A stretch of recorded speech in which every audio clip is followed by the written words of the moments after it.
Live from Chatterbox Sports Studios, it's Off the Bench with Tom Brenneman. Good morning, and welcome to Off the Bench, presented by United Dairy Farmers. I'm Tom Brenneman, a little under the weather today, but you got to show up.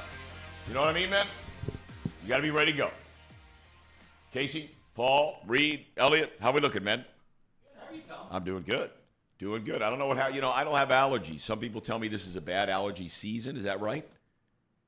I don't know. I don't have allergies. I have no idea about allergies. I've never had them, but I hear you get them when you get older. You guys have allergies, anything like that? No, I got that taken care of a long time ago. I used to get them pretty bad. Whatever happened to the peanut thing? I find out this week. I had to get a stronger test than they thought they were going to give me, so it takes a little longer to get the results. Okay. Find out this week. Well, I need you guys on your game today because I'm a little under my game today. But we're going to bring it, all right? We come your way Monday through Friday, 10 to 12. And you can join us. Many of you already in the chat.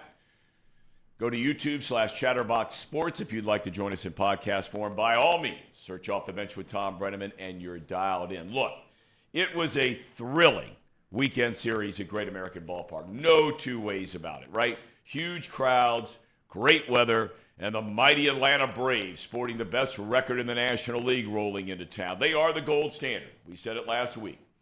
If not quite gold, the Reds are coming close to being silver. This team is exciting. They're tough. You feel like when you watch them, they're never out of a game. Some say Friday night's game was one of the best, if not the best, in the history of Great American Ballpark. That spans 21 years. You had Ellie De La Cruz. He becomes the first Red since the great Eric Davis in '89 to hit for the cycle. Joey Votto hits a couple of home runs. The bullpen survives 11-10 the final. But now we put the little asterisks, which we're going to continue on this theme in a minute. Luke Weaver went all of 3 1/3 innings. He gave up 5.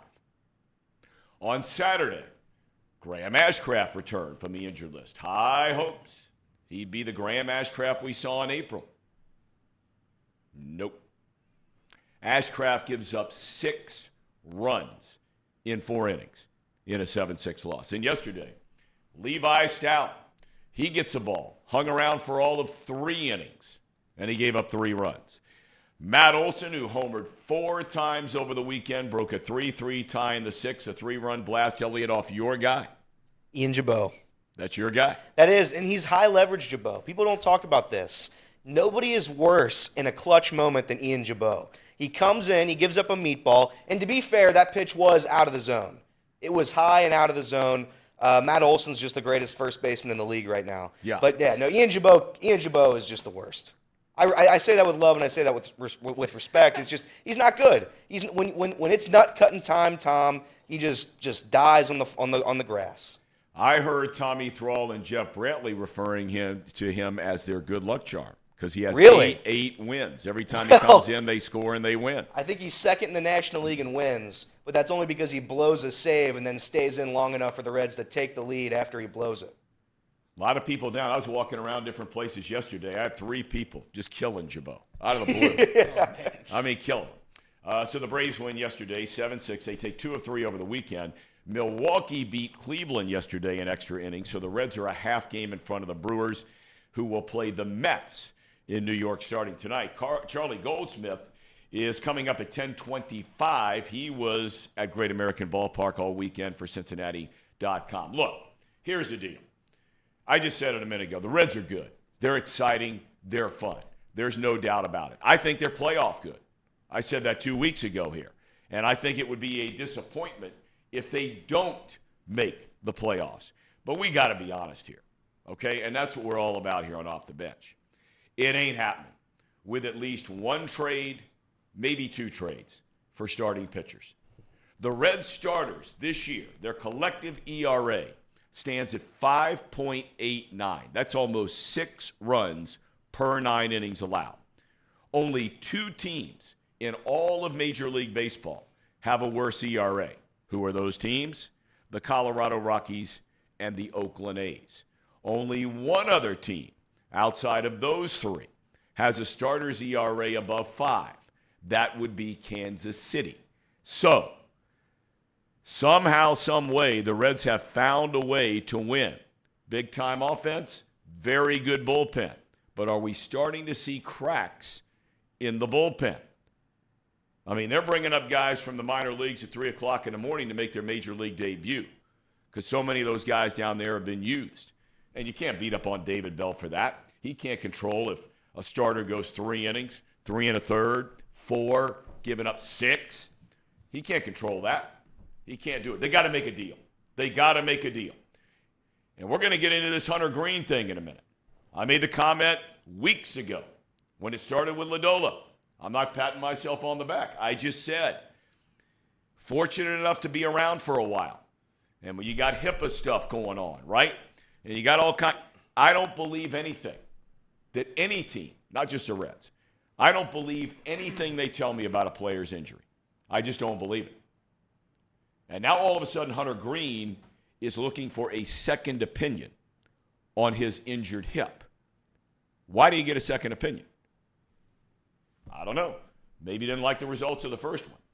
Tonight, the Reds are on the road, a very brief 3-game series against a good team, Baltimore at Camden Yards. Brandon Williamson faces Cole Irvin, who's not pitched well in less than a handful of starts. Rich Dubroff, one of Paul's old liberal elite friends from Baltimore, from BaltimoreBaseball.com, will give us a preview of the Orioles coming up at 11 o'clock. Talk about the Mets. I mentioned them a second ago. Boy. Billy. Trouble in the Big Apple. They're spending almost $380 million on this outfit. Okay, so let's go back for a second to yesterday. All right? They have a 4-run lead in the 8th inning at Philadelphia. 3-run lead, forgive me. 3-run lead going into the 8th inning at Philadelphia. They're trying to win a road series for the first time in forever. A reliever comes in who was in the minor leagues most of the year. Walk, then a single, then another walk, but then a ground ball that should have been a double play. And guess what? Nope, doesn't happen. Goes as a fielder's choice. They get 1 out. Then what do you get? Another walk. Then another reliever comes in from the bullpen. The first batter that he faces, he hits him, okay, to bring in the tying run. Then the next batter comes to the plate with the bases loaded. I want you to watch this fella, and looks like a green shirt sitting in the first row behind the plate at Philly. Clearly a Mets fan. Now remember, tie game here. We've seen 3 walks and a hit batter and a bobbled ball to bring in runs. Watch this dude. I'm done. I'm done. Just left. Look at him. That's it. Done. D-U-N done. That's torture right there. I mean, there's nobody like Mets fans. It's like the insurance company, we know a thing or two because we've seen a thing or two. That's Mets fans. They've seen a thing or two. Man, oh man, that poor guy. Lord knows where he went afterwards. Okay. On the college front, winner-take-all game tonight in the College World Series. LSU won on Saturday night. Florida scores 24 runs in Game 2 last night. Winner-take-all tonight in Omaha. And Casey, what in the world happened to FC Cincinnati? The best team in the MLS. They haven't lost since the middle of April. They were blown off the field in D.C. 3-0. Casey, give me a full report. I mean, they have been struggling. Been struggling because they are out a couple of key starters. Vasquez, Roger, yeah. He's playing on the men's team right now for the Gold Cup, so we really missed him. He actually scored a goal for the men's team. And we're missing some key defenders. I mean, it's just when you start losing some guys and that consistency starts to fade away, you just can't rely on those guys. And I think they played a team that is pretty decent. And this was the first test to see how good our depth was. And I don't think it is by any stretch of the means terrible, but they came in very flat I think they tried to do too much probably, and it burnt them. And it showed very early. They figured it out in the second half. But it wasn't good, Tom. It was not good at all. I'm worried because they're going to go on this little skid here if they don't get their guys back, which I don't want to ever say that I hope the men's team loses. God, no. That would be un-American. That would be very un-American. Very un-American. Yeah, who would do that? But they need their guys back. They need their guys back because they're going through a stretch here where they're going to need them. So see, but this is something again, and we're not going to spend a lot of time on this, but this is something that again, I just think if you're trying to embrace, and FC Cincinnati is an easy team to embrace. They're exciting. They win. They sell out just about every game at home. It's kind of the place to be down there, TQL Stadium. But between the Lamar Hunt Open in the middle of your season, players leaving to go play internationally to represent the United States, and God bless them. I mean, nothing against that. But in the middle of your season, dudes are just gone. I mean, you imagine like all of a sudden Major League Baseball having, Joey Votto picks up and India splits and Steer all of a sudden to somewhere, and all of a sudden you're sitting there trying to play fill in the blank, the Orioles here for the next 3 days, and those dudes are all playing in some other tournament. Am I right or wrong on Yeah, this? it's basically like if the NHL didn't give the players off for the Olympics. And that's basically how this is going. But there's always a international tournament. Like I don't even know what this I try to follow it as much as I can, and I don't even know what this thing is that they're playing in right. Well, I know what the Gold Cup is, but I don't know what this thing is that they just won. They beat Canada last week. Shout out US. Indeed. that was the CONCACAF. Yeah, but that thing was just invented like 5 years ago. I mean, hey, early dominance. How about those Red Legs, Tom? I tell you, it's it really was so exciting. Any of you guys go down this weekend? Yes, I was there Friday. Okay, give me a full report. Here's what I hear, Charlie Goldsmith is coming up in a few minutes. Now, Charlie hasn't been around since the ballpark open. I don't even know if he's old enough to have been around since the ballpark open. But the ballpark opened in 2003. I was there for just about every home game from 2007 to 2020. And I can't remember a game that was more exciting than that game. Yeah, I've been to a lot of games over the years, but not nearly as many as you, Tom. But I can't remember one. There's not one that even comes close, really, because the only thing that I was saying to other people around was the game, Ellie's debut from a couple weeks earlier. But even that didn't compare to what happened on Friday, because we did our usual buy the cheapest seat and then go and sit wherever. We ended up having to be in standing room because there were no seats. You couldn't find a seat down below the 500 section. All right, let me interrupt you real quick. What was the standing room only experience like? Well, I mean, when you go get something, would you come back and kind of somebody was standing there in the place where you were? Yeah, I mean, we had so we walked in the third base gate. We went out to the outfield to try and find a seat. We found a row of seats that was empty. We sat there for about 2 innings before the people showed up. Right. Got booted out of there. Went over to a different side of the park, standing there. Then we went up to the 500s. Then we came back down. I was like, we got to get back down. We were almost all the way up at the very top, and I was like, I'd rather do standing room than sit all the way up here. So we went back down. We were in standing room. I stood. I took a video of it. It was right kind of by home plate, first base, and it was packed. Yeah, it was every time you would step away, somebody would fill in your spot. Then in the 8th and 9th innings, around the 7th inning stretch maybe, went out to center field underneath the smokestacks. That was packed. I mean, it was a true sellout. It was, there was a concert, there was fireworks, but it was a true baseball sellout. Same with Saturday, same with Sunday. There were no seats anywhere. It was crazy. It was the craziest environment I'd been to. It was probably one of the better games of the baseball season this year. It happened here, 11-10. I mean, it was 5-0. It took us 35 minutes to park, just to get down there to park. It took us 35 minutes when we were down on, right around Sawyer Point. And by the time we'd parked and gotten in, it was 5-0 when we sat down. And from there, it was an 11-10 final, so they outscored them 11-5 the rest of the way. It was incredible. I can't remember a regular season game. I've never been to a regular season game like that ever anywhere. It was unbelievable. I'll never forget it. Truly, we'll never forget it. Between the cycle, between 2 Joey Votto home runs, between holding on and winning the game 11-10. I mean, a lot of run. It wasn't a pitcher's duel. It wasn't 1-0 that happened in 2 hours.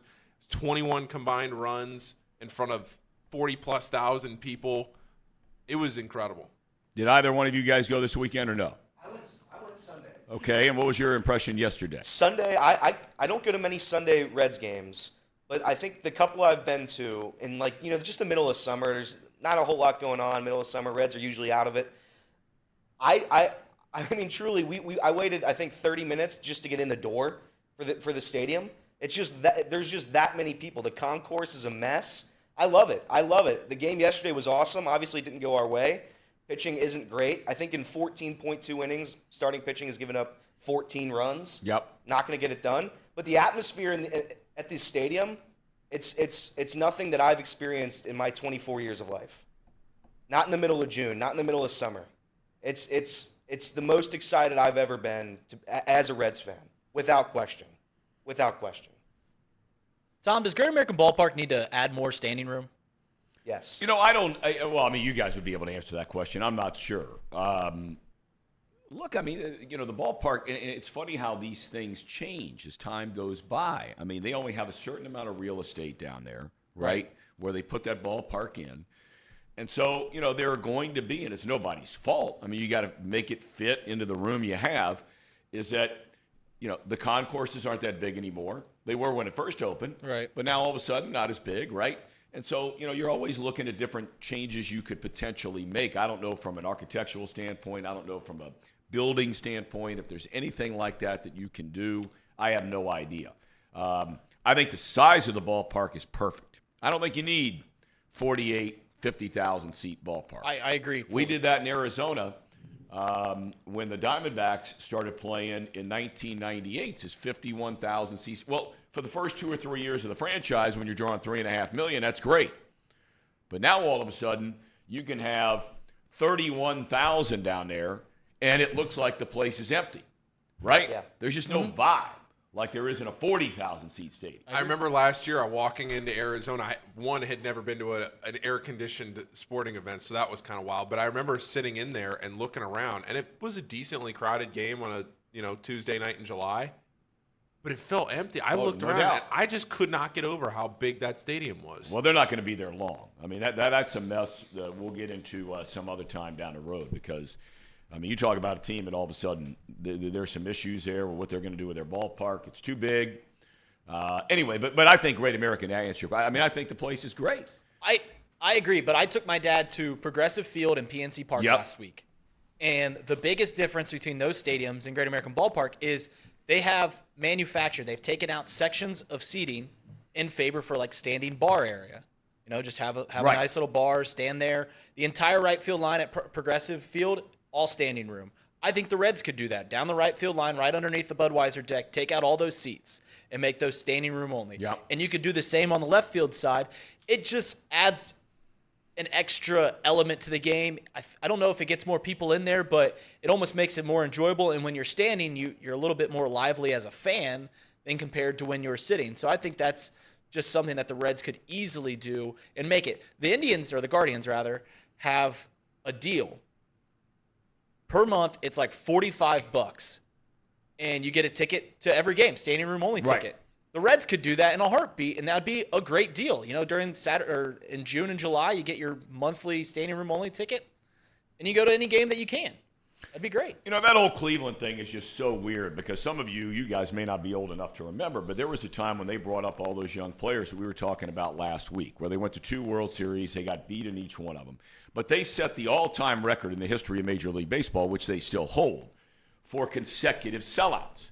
Mm-hmm. When the Dayton Dragons broke the all-time record in professional baseball for consecutive sellouts, the streak they broke was held by the Cleveland Indians. And so they went, I don't know what it was, 600 or 700, something ridiculous like that. where they sold out every game. And now all of a sudden you can't draw flies. And they've had some good teams there in Cleveland. Not World Series teams, but some good teams. I'll tell you what, before we get to Charlie, I know he's coming up in a second. Ham and Eggers, take it away, and we'll get to Charlie Goldsmith right after this. Mr. President, please take it away. It's that time of the show, the Ham and Eggers. These guys are great, trust me, I would know. I introduce all the best segments. All right, Charlie's coming on. We'll call it the Bengals Report, even though I don't know how. I'm probably not going to talk much Bengals, but we'll at least call it the Bengals Report here. It's brought to you by Encore Technologies. Encore Technologies provides IT solutions with a data-centered world for a suite of services from mobile computing to desktop to data center, supporting both centralized and work-from-home computing models to improve efficiency and, Casey? Productivity. That's right. Visit Encore.tech. The path to innovation begins here. Also, new premium alkaline water. It's right here in front of us. And it tastes fantastic. It's made in Hamilton, right across the street. It's called Pawnee water. And it uses natural limestone filtration, unlike the artificial processing that many other brands use. The result is a healthy alkaline water that is also the best tasting water in the world. Visit their website at pawneewater.com. That is P-A-H-H-N-I water.com. P-A-H-H-N-I water.com to see where you can buy it. Get your coffee from UDF, bet with Betfred, drink Pawnee water, and get your technology solutions from Encore. Also, July 17th, mark it down if you haven't already. Chatterbox night at the Reds. We've rented out the deck out in center field. July 17th. It's a Monday night against the Giants, July 17th. And one last thing, merch coming soon. It's scheduled for July 1st. I think it still should be July 1st. There's some good stuff. We can't give you a preview. We've gotten a little bit of a taste of it. There is some really, really good stuff. So look forward to that. And I'm not just saying that. I'm not just saying that as a company man. There is some high-quality stuff that we will be launching here in the coming days. And anything, fellas, I'm forgetting. Anything? Let's get the Anything Discord else? in there. Let's get the Discord in there. Yeah, go ahead and hit the. Yeah, Discord. I will. Yeah, what's up? I was just gonna say, did I see you and Lizzie shopping for some home goods Oh, yeah. last week? Bed Bath & Beyond is going out of business. They've been doing that for like 2 years, haven't they? No. Bed Bath & Beyond is going out of business. So Lizzie and I don't have a house. We don't know where we're going to live, but she was like, we need to go and take advantage of the deals. So we did. That's great. I know. That's being economically smart, and that's what That's I've always said right. about you, Paul. That's right. That's what many people say about me. That's what we know. Economically smart. I mean, how did you think you Well, got the big I don't know league how Fiscally responsible. economically smart. Pulling off 3 and 14 parlays. Right? Is that smart? I don't know. Is that economically smart? Ask Elliot about that one. We will ask Elliot later. We have Charlie with us, right? We Yes. All right, let's get to Charlie Goldsmith. He was down there at Great American. Charlie, I have a hard time figuring out, first of all, good morning. I mean, are you covering the Reds? Are you covering the Bengals? What the hell's going to happen here when the Bengals open training camp and the Reds are still in the hunt for the playoffs? Are you going to be double dipping? What are you doing? They do me a favor with the schedule. The Bengals go in the morning and early afternoons, and the Reds get to the park around 2:30, 3 o'clock. So works timing-wise. Yeah, I tell you what, you're a grinder, Charlie. I mean, you just get it done. Okay, we were talking, and I think you actually wrote this, correct me if I'm wrong, about this potentially being the greatest, if not one of the greatest games on Friday night. Let's start there, at Great American Ballpark. Yeah, that was a point Joey Votto made. That was a point just talking to a lot of players and coaches about the they'd seen in there. I remember the conversation I had with Matt McClain when he got drafted.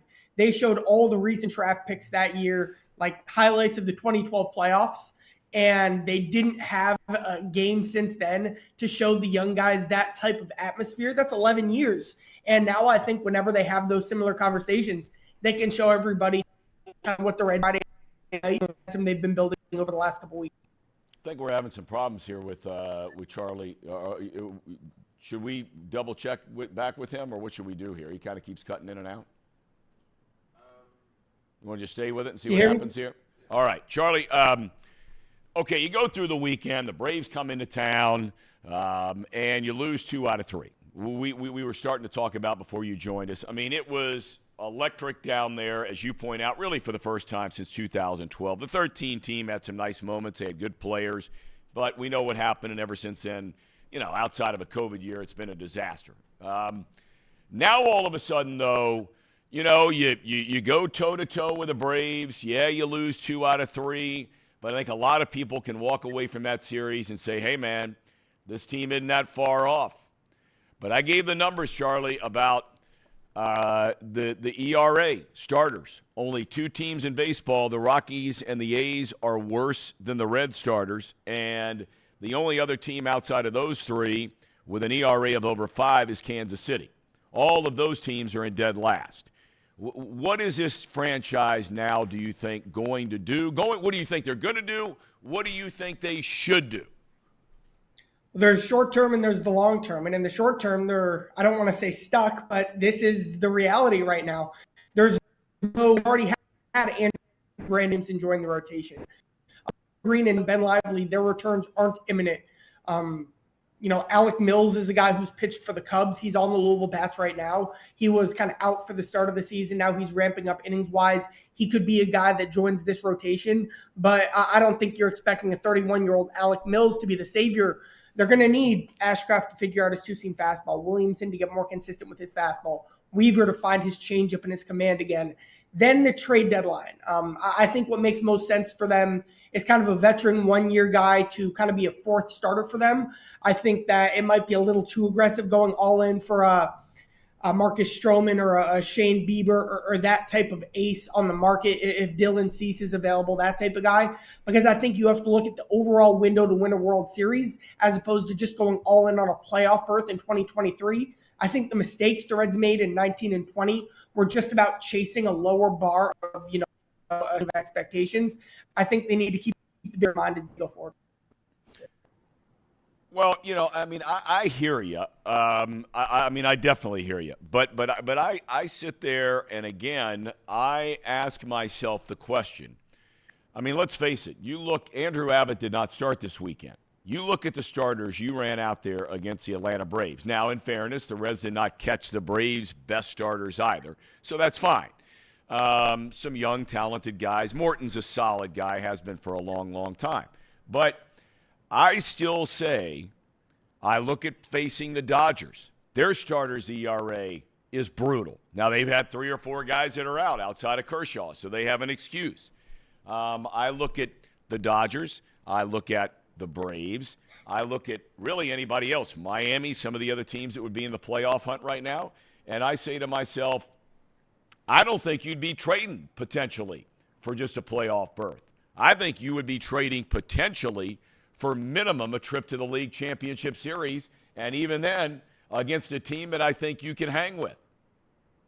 I guess it would depend on the starting pitcher you're getting, but I think here's an interesting place to take this conversation. The problem is what that say the Dodgers did is the Reds didn't spend it all on starting pitching in the offseason. Luke Weaver was the only guy he got, and he has been a weakness in this rotation in 2023, particularly in June. The Reds, I think, have done about as good of a job as you could realistically expect in developing and getting starting pitching to the big leagues. You won't find many teams that could put a rotation of 5 first- and second-year guys on the field when fully healthy, like the Reds could with Green, Lodolo, Ashcraft, Abbott, and Williamson. They did that part right. What they're missing is like that generation ahead of them, the guys you go out and get in free agency and spend $10 million a year for. That's kind of the consistency, like a Charlie Morton type that the Braves have. The Reds just don't have that. And I think, having those known commodities, even from a durability perspective, guys can go out and get you 30 starts a year. That's really, I think, what they're missing. That's what they'll have to find at the deadline. And it is a fun conversation what the ceiling of this Reds team can be. I do think, though, again, specifically when you look at who's available, reasonable for James Pack and a Jordan Montgomery, like that type of 4th, 5th starter with some veteran experience. Okay. Listen, you're down there all the time. I was around it for 30 years. I've said 1,000 times on this program, whether it's because of HIPAA, whether it's because they want to keep things close to the vest, I understand it all. But I made the comment at the time that when they told me Lodolo had something wrong with his calf, I said, no, I'm not believing this. And obviously it is far more severe than that. He's barely putting weight on this leg now, and we've had a month and a half go by. Now all of a sudden Hunter Green is going for a second opinion on his hip. Now, there are a million reasons why people go get a second opinion. To you, is that a red flag? I know this. I've checked in on this recently. The Reds are still getting all the information. They just don't get. Hunter doesn't know everything. The second opinion is a bad sign, but it's all in the process of still getting information. Kind of how this works is, and you know this as well as anyone, you get as much information as you can, and then you develop a course of action. And when I checked in on it over the weekend, the Reds were still in the information stage. They want to make sure this doesn't happen again because it is the second time that hip injury or that hip stiffness is flared up for Green. And, there's no timeline right now because, again, they're still waiting for the final results of that second opinion. So, again, this has lingered on longer than you want. This is the reality for the Reds. It's bad. It's hurting their chances this season. Injuries can do that to a team for sure. Green was their ace this season who was pitching incredibly over the last month. It's a killer to not have him and not have Lodolo and not be Ashcraft be who he is. And again, part of it I go back to is like injuries are going to happen. Yep. You need more insurance, specifically with veteran starting pitching, and the Reds don't have that yet. And because trades so often don't happen with starting pitching until late July, they just don't have an avenue to get there, which kind of makes them, again, you got who you got. A couple of other things I want to ask you about, and it's probably too early to ask this question because it's not even been a full week yet. But Votto's gotten off to a nice start here. I mean, he had the 2 home runs on Friday night. He's seeing the ball well. He's drawing walks. He's always been about the team. I don't think there's any question about that. They pinch hit for him in yesterday's game, which I think a lot of people were very surprised by that. But he was on the top step of the dugout cheering on Jonathan India, who batted for him, so on and so forth. Does Votto, if he keeps playing the way he's playing, and we know the limitations that the Reds have had as far as spending money are concerned. Do you think that at all he can force their hand into considering a $20 million option to pick up to play him next year? So I'm trying to do the math. The last time the Reds agency, which is the equivalent of what 21 player for one specific year, Moustakas and Castellanos, those were $16 million a year. So that shows you Votto would have to hit very, very well, and ownership would have to have a change of heart of, how aggressive they've been spending. They would need to make a leap, not a leap of faith, but a leap in investment in a way that they haven't done before. The answer is, I don't know. I don't have those answers on ownership's comfort in increasing payroll in that significant of a way. But just like I was talking about a minute ago, it cost them last offseason, how aggressive they're going to be this offseason when, that Votto salary does come off the books, whether you keep Votto or not. You can debate that. And then when the Mike Moustakas salary comes off the books as well, they're going to have flexibility. It's time to use it. And kind of the big existential question that, to be honest, Nick Kroll doesn't even have the final answer to is how comfortable ownership's going to be willing to be doing that. Right. All right. Last thing I want to ask you about, totally shifting gears. It seems like we were talking about this ad nauseum for weeks, if not months at a time. Well, now all that time has passed, and still no Joe Burrow contract for the Bengals.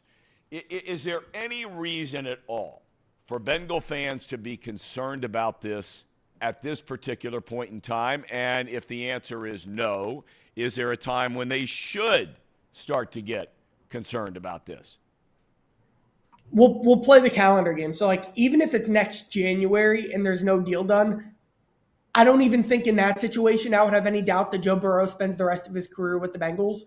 But now what makes things interesting is that there is a point where it impacts guys like T. Higgins and Logan Wilson, because there's an amount of flexibility they need to keep Burrow, and there's also an amount of flexibility they need to keep T. Higgins and Logan Wilson, and that amount of flexibility they need for Burrow is obviously bigger than them.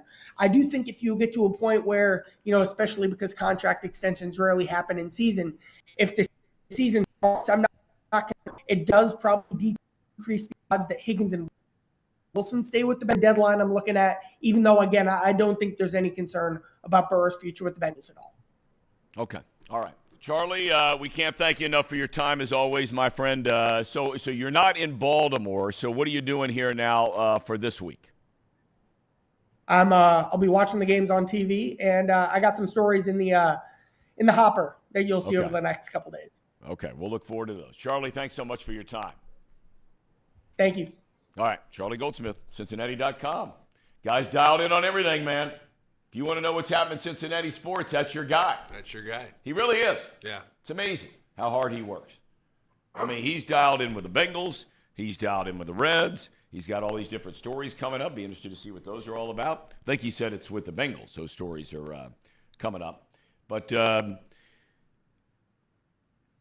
right, I want to go around the room on this thing because I'm telling you, and I've been saying it for 2 weeks, I'm not changing my mind on this thing. I'm not. Chris Welsh quoted his longtime partner, George Grand, and I've heard George Grand say this before as well. You don't pick the year that you're going to be a contender. The year picks you. The Reds now are in first place as we are closing in on July the 1st. I think we look at their players, their position players, and you're like, man, they got some players. You know. And it seems like if it's not one guy one night, then McLean all of a sudden yesterday goes off, right? Double, bomb. You know, Ellie a quiet day. Votto hit 2 home runs. Ellie hits for the cycle. Steer, he's moving around, changing positions. India, right on that. Friedel, Fraley, right on down the line. I've said it before and I'll say it again. We don't know, and all you have to do is look at the St. Louis Cardinals this year. And I'm going to continue to pound away on this in talking about you don't pick when you contend. The year picks you when you contend. The Cardinals were expected when the season began to basically, if not run away, to be right there with the Milwaukee Brewers for the best team in the National League Central. Everybody else was an afterthought, right? Cubbies, Pirates, Reds. Okay, rebuild. Fine. The Brewers have been a disappointment. Their starters, they thought it was going to be the strength of the team. It's not. Now, that doesn't mean it can't change. But we don't know what the Brewers might be thinking here. I mean, this was a team last year that at the trade deadline traded the guy who's been the best closer in the National League for the last 3 years in Josh Hader. Off he goes. And their owner will spend some money now, Antanasio. I keep saying it. I think the Reds got a wheel and deal. They have got to get some pitchers in here. Because this whole thing, this feel-good story, potentially could blow up in the next 30 days. I'm not saying it's going to, but I'm saying you continue to run out there. And I failed to mention, by the way, Lively, the guy is a gamer. I give him all the credit in the world. He gives you everything he's got, right? Been a long journey for this guy. But now he's hurt. So Lodolo's out. Lively is now out. Green is now out. You've brought back Ashcraft with all these high hopes, and I know it's only one start. I mean, completely lays an egg, right? I mean, you're going Williamson, Weaver. Granted, I'll give you Abbott, but Williamson, Weaver, I mean, is Levi Stout? I mean, you can't do this, right? This year in first place at the end of June, you cannot watch this thing melt down before your very eyes and not go get pitchers, right? Or can you? I'm right there with you, Tom. I mean, this is middle point of the season, 78 games. I'm not vying for the Reds to, mortgage the future. You don't get rid of, Novel Marte or anything like that. But you have pieces that have value that aren't in the long-term future plans. Guys like Nick Senzel, a guy even like Jonathan India that we've rumored for a while, and then also some auxiliary prospects down there in the minors. If the season ended today, the Cincinnati Reds are in the postseason. Yep. And their first starter in game one is Andrew Abbott, who has 4 games under his belt. This is a season where the Reds are not only competing to win the division, but I would say, some would even say that they're favored to win the division with the Brewers having the 3rd worst offense in the league. If you look at OPS, they're like 28th in the league. Now, they've got great starting pitching, but it's whatever. The Cubs, love them to death. They are a comedy of errors at times, and they're playing great ball right now. Did you say love them to death? I love them to death. Well, I know you do. Go ahead. It's a comedy of errors almost every time I tune in to watch them play. So the Reds need to get a piece to help them, get through this next month when their big arms, Hunter Green, Nick Lodolo, and Lively, are going to be hurt. The plan was always to have this young talent be helped out with veteran pieces. So if that was the plan moving forward, you're already there and competing. Let's go get some veteran pieces to help this team win right now. Yeah, I agree. And it reminds me a lot of, I don't know if you remember the 2021 Reds, but it's very similar. There was kind of like a magic to the team, but they were missing one key component. That year was the bullpen. We had high leverage Heath Hembry blowing every game he could find. So right now, it's the starting pitching. There's one element to this team that's missing, and it's our starting pitching. Listen, I've never been a fan of the prospect game, but I've been wrong. I've been proven wrong this year. However, at some point, you have to try to win now. The future's great. The future's great. You stay the course. You stick to the plan. The future's great. But if there is a good chance to win a division, you win the division. We have Nick Senzel to trade. Nobody wants Nick Senzel. We have Kevin Newman to trade. We have Jake Fraley to trade. There are guys on this roster that can be traded, that are okay to be traded. You don't have to, like Reed said, you don't have to trade away the future. There are pieces that have value here. I don't know what you'd get for them, but you have to try to get something for them. Well, Nick Kirby, and we always appreciate his input here in the chat. He says, Fangraphs playoff odds updated today. Brewers 48% chance. And look, nobody from the Central is going in as a wild card, so file it, right? It's win the division or bust. Cubs are at 20%. Reds are at 18%. So Nick says, need to keep that in perspective. Now, I would argue with Nick and say the reason that Fangraphs puts those odds out there is based on statistical information that they have, that they put, right? Yeah. And the number one reason the Reds are third on that list is because of their starting rotation. If you looked at the offense of the Reds compared to the Brewers and the Cubs, the Reds would be at 90% compared to those two teams. They really would. Sure. Right? Yep. Defense, not too good. But if you just looked at the offensive potential and what the bullpen has done so far, the only reason the Reds are at 18%, and Nick would agree with this, the only reason is because, as I said, there are only two teams in Major League Baseball whose starters have a worse earned run. The Reds starters are averaging.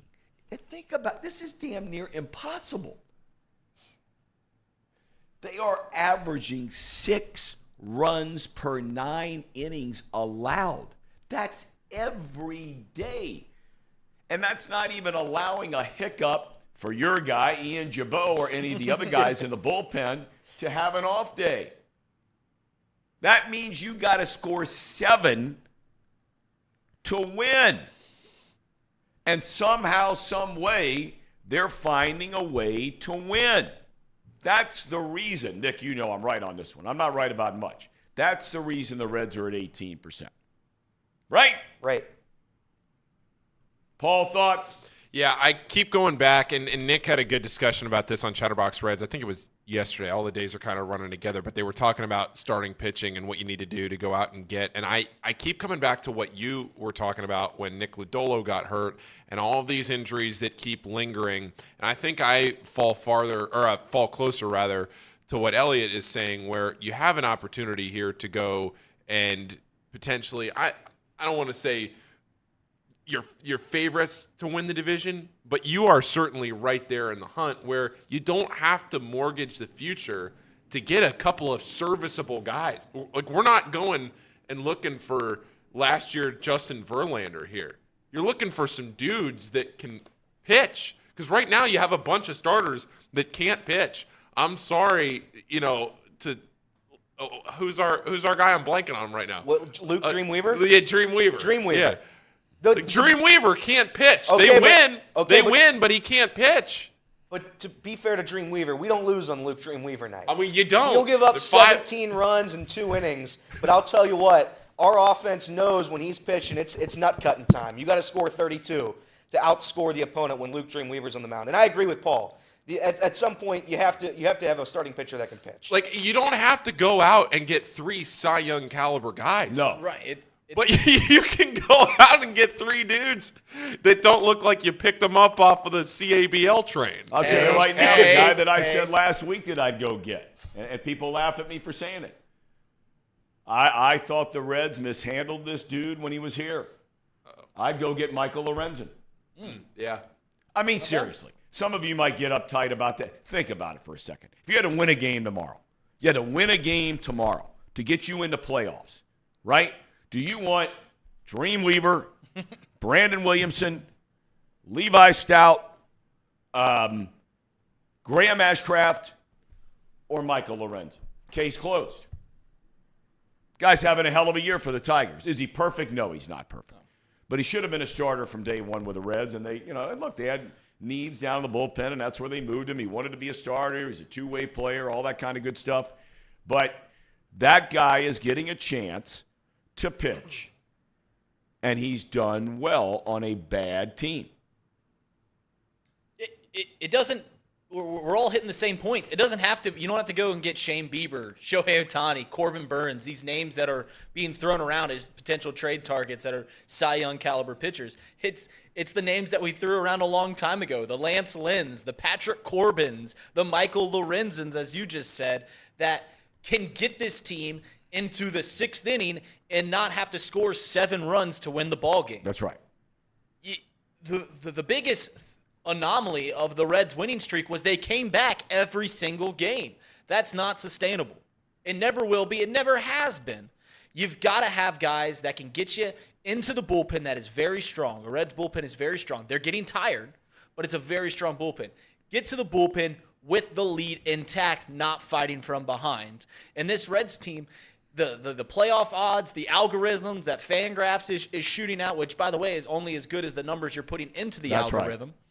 Those shoot out of the roof if you can just get guys that can get to the 6th inning, not giving up 6 runs. You look at Lorenzen, okay? And again, I'm just picking him out of a hat because I think that, he's one of my favorite players the Reds have ever had just as a human being. Last year, he becomes a starter for the first time in his career. 18 starts with the Angels. Terrible team, right? He goes 8-6, has an ERA at 4.2, gives you 100 innings, only gives up 81 hits, right? Opponents hit 224, whip 1.28. This year, on a terrible team, 2-5, okay, 3.97 ERA. Michael Lorenzen, 3.97. He's already pitched 77 innings. He's on pace to give you 150 or more innings this year. He's allowed 70 hits. Opponents hitting 246, and his whip has come down from a year ago to 1.16. What's wrong with Michael Lorenzen? I don't think anything. You got to give up everything to get Michael Lorenzen? That's what I'm saying. You want a name that hasn't been thrown around at all? At least I haven't heard it thrown around. It's in the division, but I can't imagine that it would cost a whole lot. Rich Hill, 43 years old. He's got a 4.3 ERA. Tom, listen to me. Come on. He's pitching well, and it would cost nothing. You'd probably trade a single-A player with maybe a decent ceiling, and you just eat up his $8 million contract. The Pirates, he is no use to the Pirates going forward. The Pirates are out of it. They're done. So why not go get a guy that will get you to the 6th inning that will cost pretty much nothing? Cost you $8 million. Probably just eat up his contract. You give the Pirates money. Okay. All right. I mean, look, this whole thing is an open forum as far as I'm concerned. There are no bad ideas. The only bad idea, and I just can't believe how many people in the chat continue to say, just stay the course, stay the course. What happens, and I've asked this question before, and I was starting to ask it with Reed when I threw it to him about the Cardinals here a minute ago. If the Reds go through the rest of the season, let's just say they finish over 500, they win 85 games, whatever they do, okay? And they're 2 or 3 short from getting in the postseason. By all accounts, compared to what you thought they were going to be at the beginning of the year. Now let's everybody be honest about this scenario. We all agree 100% that if the Reds were to win that many games and finish in second in the division, 3-4 behind Milwaukee, pick a team, doesn't matter. The season has been an enormous success, especially considering what happened last year and what you thought might happen this year. But But as we sit here now on, what is it, June the 26th, and your expectation level now of this team, I think it would be fair to say that as we sit here today, there would be a lot of disappointed Reds fans if this team does not get in the playoffs. Can we all agree on that? I would agree. As a Reds fan, 100%. where we sit today, I don't care about February and March and April and May. I'm saying today, almost July the 1st, you grew up here.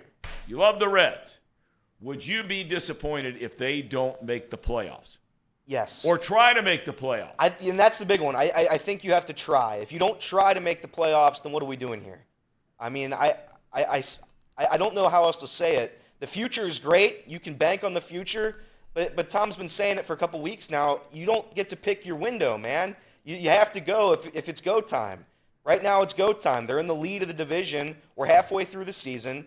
Tread water until the deadline. If we go in the tank, don't do anything at the deadline. It was still a fun season. Hip hip hooray. But I'm just saying, if we're still in the mix for the division at the deadline, you have to do something. You have to. The Orioles right now, last year at the deadline, I think it's the same exact story. It is. A young team, a lot of fire. They could have made the playoffs last year if they tried. Deadline, sold everything. Now, it's kind of working for them because you can see what's happening right now with the Orioles, or what's happening with this season. However, I think if we're in the mix for it, you have to go for it. It's a slap in the face to the fan base if you don't try. Well, the other thing, too, about last year was the AL East was not nearly as bad as the NL Central was. Like, that Orioles team, yes, I put a sizable wager on the Orioles last year at the deadline to make the playoffs.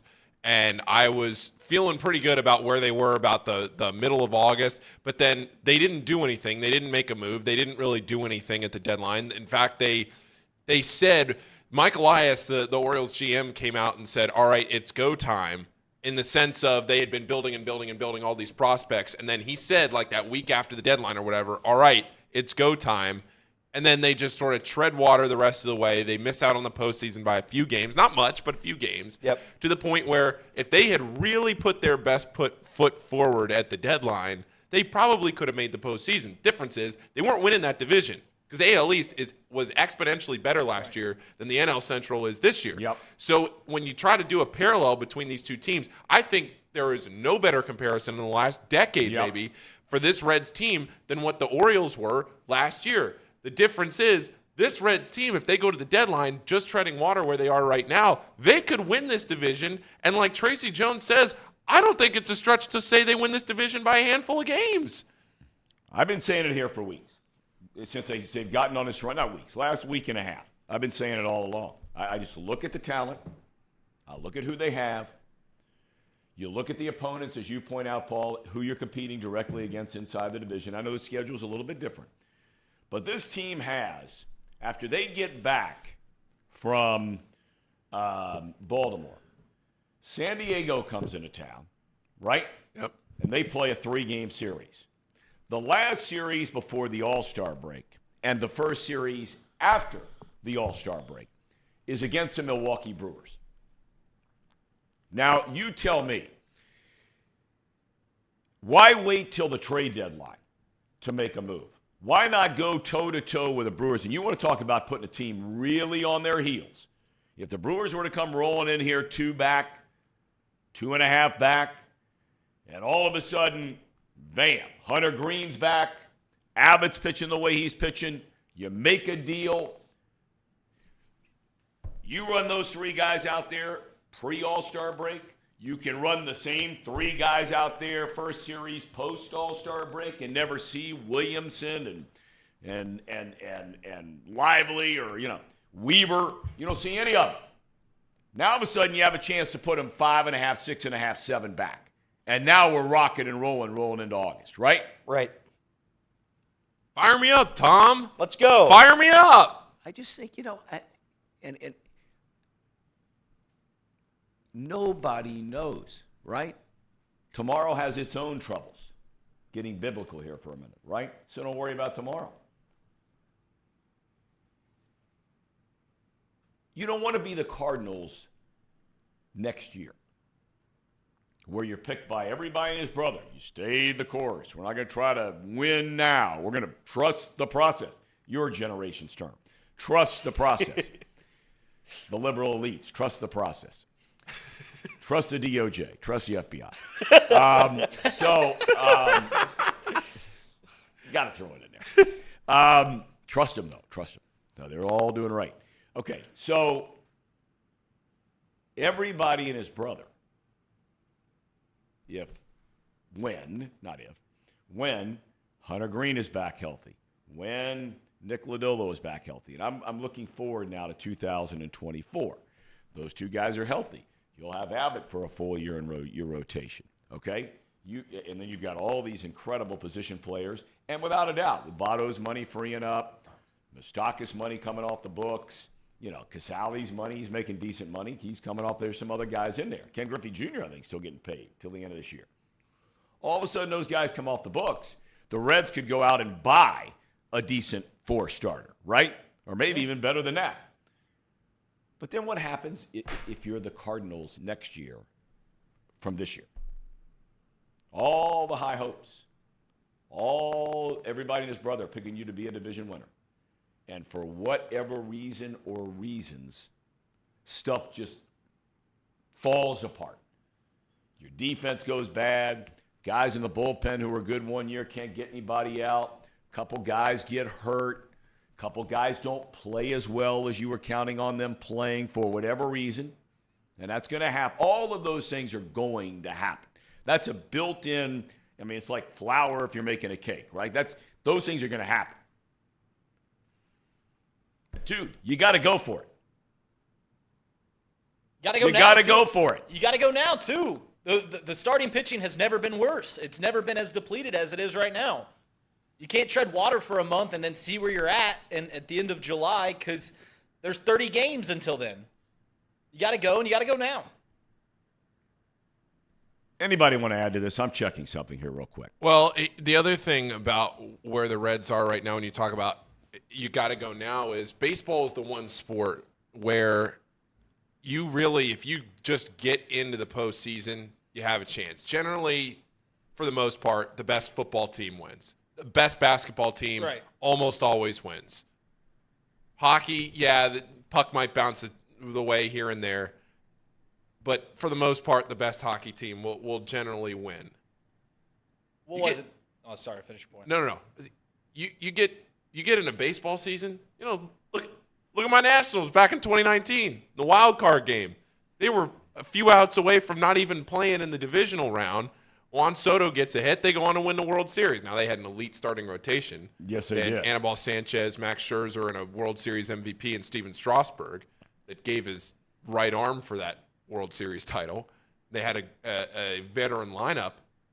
So it's not comparable as far as the on-field talent. But I'm just saying, in baseball, you get in, you just get in. And Trace talked about this last week on Chatterbox Reds. I couldn't agree with him more. You just get in, and you give yourself a chance. That's all that matters. And if you get in with this lineup that can score a lot of runs, there's different schools of thought when you get into the postseason on what's more important, a better lineup or a better rotation. And, as the game has evolved the last decade or so, that thought has evolved too, because when you get into the postseason, it almost becomes a different sport. No because doubt. You start using a starter in a relief situation. Different things happen in the regular season. But that's what I'm saying. You just get in baseball, you give yourself a chance. So it's hard to say. I'm not going to sit here and be naive and say that the Reds need to throw all their chips on the table and try and win the World Series. But there are things you can do here that just make your starting staff mediocre and not bad. All right, tell you what I want to do. We have Rich Dubroff coming up from BaltimoreBaseball.com here in a matter of minutes. Just to double-check something for you real quick, just to give you an idea. The team for the Reds that lost over 100 games last year, their starters' earned run average was a full run lower than the team right now. Wow. 2022, Reds for the second time in the history of the franchise lose over 100. Their starters' ERA was 4.97. There was no Castillo. There was no Sonny Gray, right? None of that stuff, right? 497 for the year. The only two teams worse last year, the Nationals and the Rockies. Barely better last year. Kansas City stinks. Oakland stinks. Texas stunk. Pittsburgh stunk. Detroit stunk. Boston stunk. Surprisingly, Baltimore was at 21st at 4.35.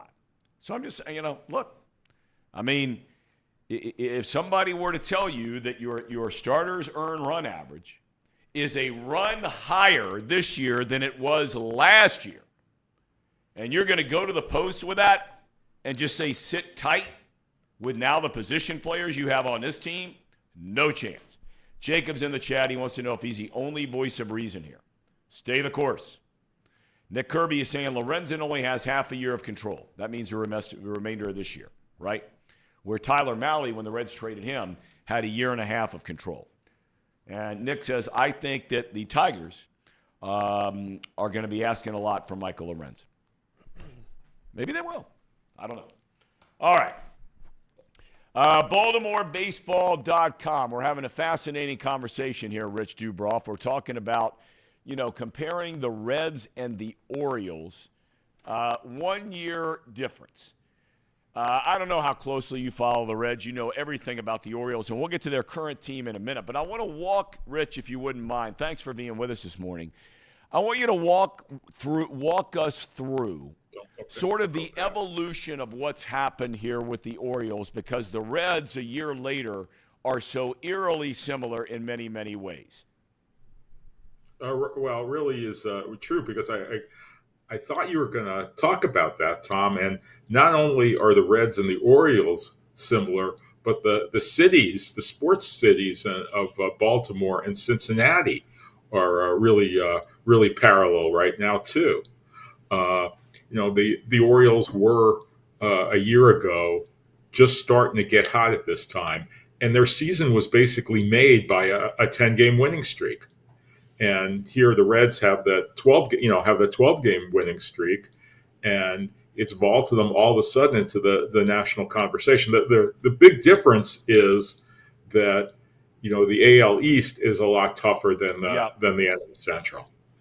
But okay, so when the 10-game winning streak starts last year, and there's no doubt, we were talking about that before you came on. I mean, it's one thing to compete with Milwaukee and Chicago and Pittsburgh and St. Louis opposed to the Rays and the Yankees and the Red Sox and it's a different world. But and Toronto, I left them out. How can you leave them out? But I'm sure a lot of people this time, and maybe you were one of them, that was saying to Mike Elias, the general manager, hey, you're all of a sudden in the hunt. What are you going to do? Did he all of a sudden get fielded with these questions and he just kind of said, no, we're just going to play this out and trust the process? What did he do this time a year ago? Well, what he did was he said, he said the Orioles were going to consider doing everything, and they ended up being sellers at the deadline, but it ended up turning out really well for them, because they traded Jorge Lopez, who was their all-star closer, and they promoted Felix Bautista, who was their setup man, to their closer, and he became an even better closer than Lopez. And in that trade, they acquired Yennier Cano, who's turned out to be a terrific setup man this year. And he was terrible in a few appearances with the Orioles late last year. So it turned out to be, a really, really good move. And they traded Trey Mancini, and Mancini has really struggled with the Astros and has had a difficult year with the Cubs this year. So it seems like almost everything Elias has done has turned out to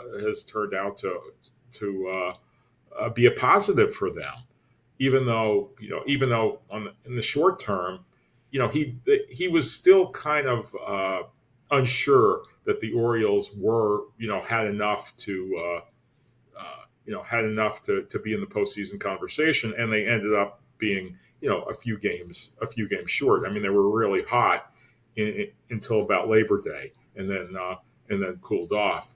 So it's just interesting because I've been watching what the Reds are doing, and of course with De La Cruz, he's this year's Adley Rutschman, for the Orioles. As soon as Rutschman came up, or right after Rutschman came up, the Orioles started playing great. And now the Reds have brought up De La Cruz, and they're on a tear. Well, but now you get into the whole thing, and I'm curious if Elias is, or at least what's the thinking there now in Baltimore, that, okay, now you are where you are. I read one of your pieces over the weekend where I think you said that the Baltimore Orioles' chances of making the playoffs are up to 68, 69%, something along those lines, right? Okay, but now in Baltimore, I got to believe you're thinking, okay, I look around. Yeah, the Rays are really good.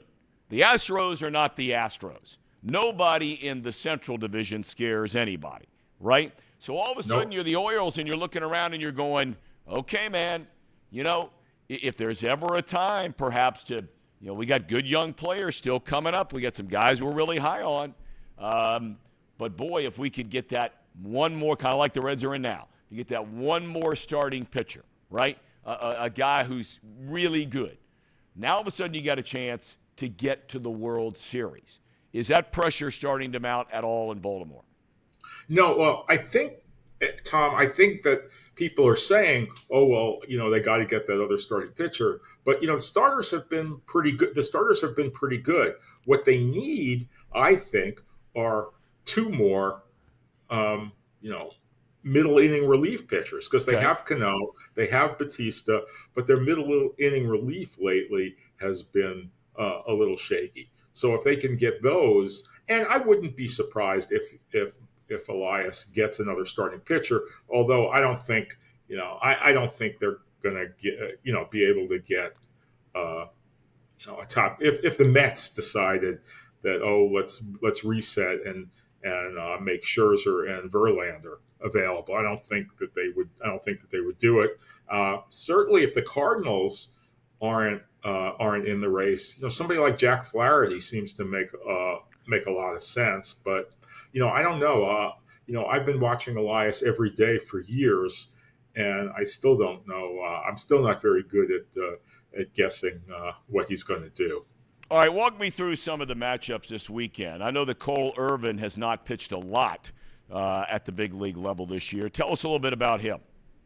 Well, he had a really good year statistically for Oakland, and the Orioles acquired him, and I thought it was a terrific. I thought it was a terrific trade. They traded a prospect named Darrell Hernandez, who is an infielder who was behind many other good infielders for him, and I thought, oh, this is terrific. But then Cole Irvin had three really difficult starts, and they sent him right down, and that showed me that Elias was really in it to win it.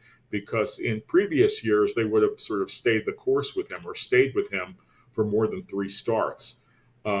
He's come back and he's had a couple of good starts.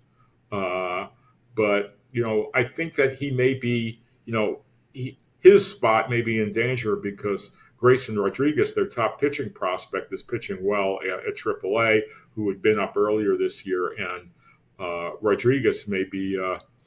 Maybe coming back at some point. And Irvin has been, a very difficult,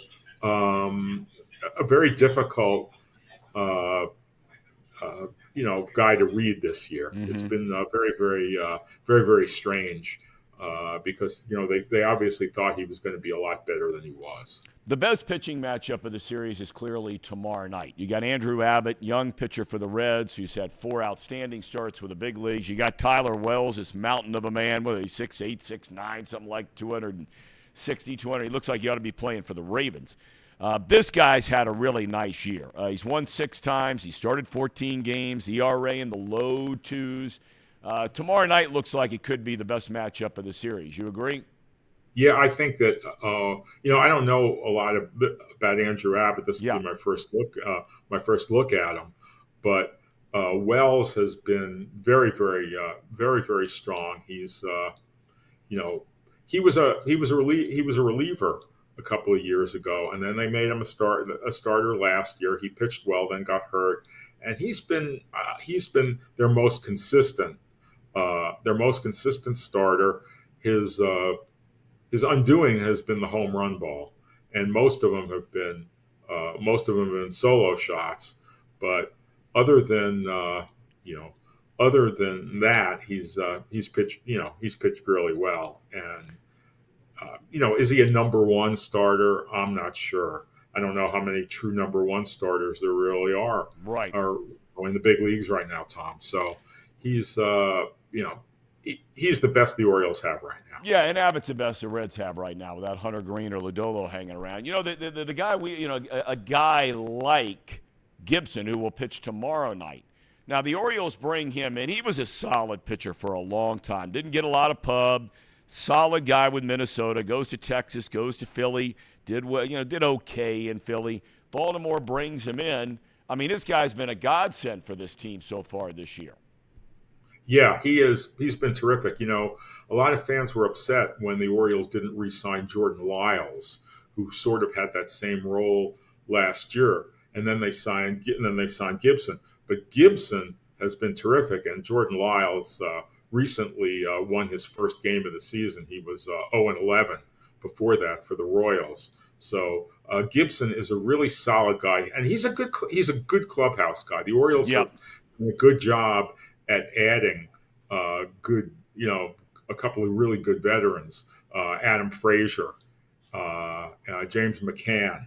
Well, the kid from the Yankees has just gone off the reservation. Nobody saw that coming. No one saw that coming. I thought when Cedric Mullins got hurt and they brought in Aaron Hicks, well, I thought that, what are they doing here? Because they had two excellent left-hand hitting prospects at AAA Norfolk, but both of them were on the injured list. So they signed Hicks. Hicks has done really well, resurrected his career, and forced them to keep him. And he gets to keep playing as a result. He may not play as often as he did when Mullins was hurt, but he's been a great add. I can't thank you enough for your time today, Rich. One last thing I wanted to ask you, because you brought it up.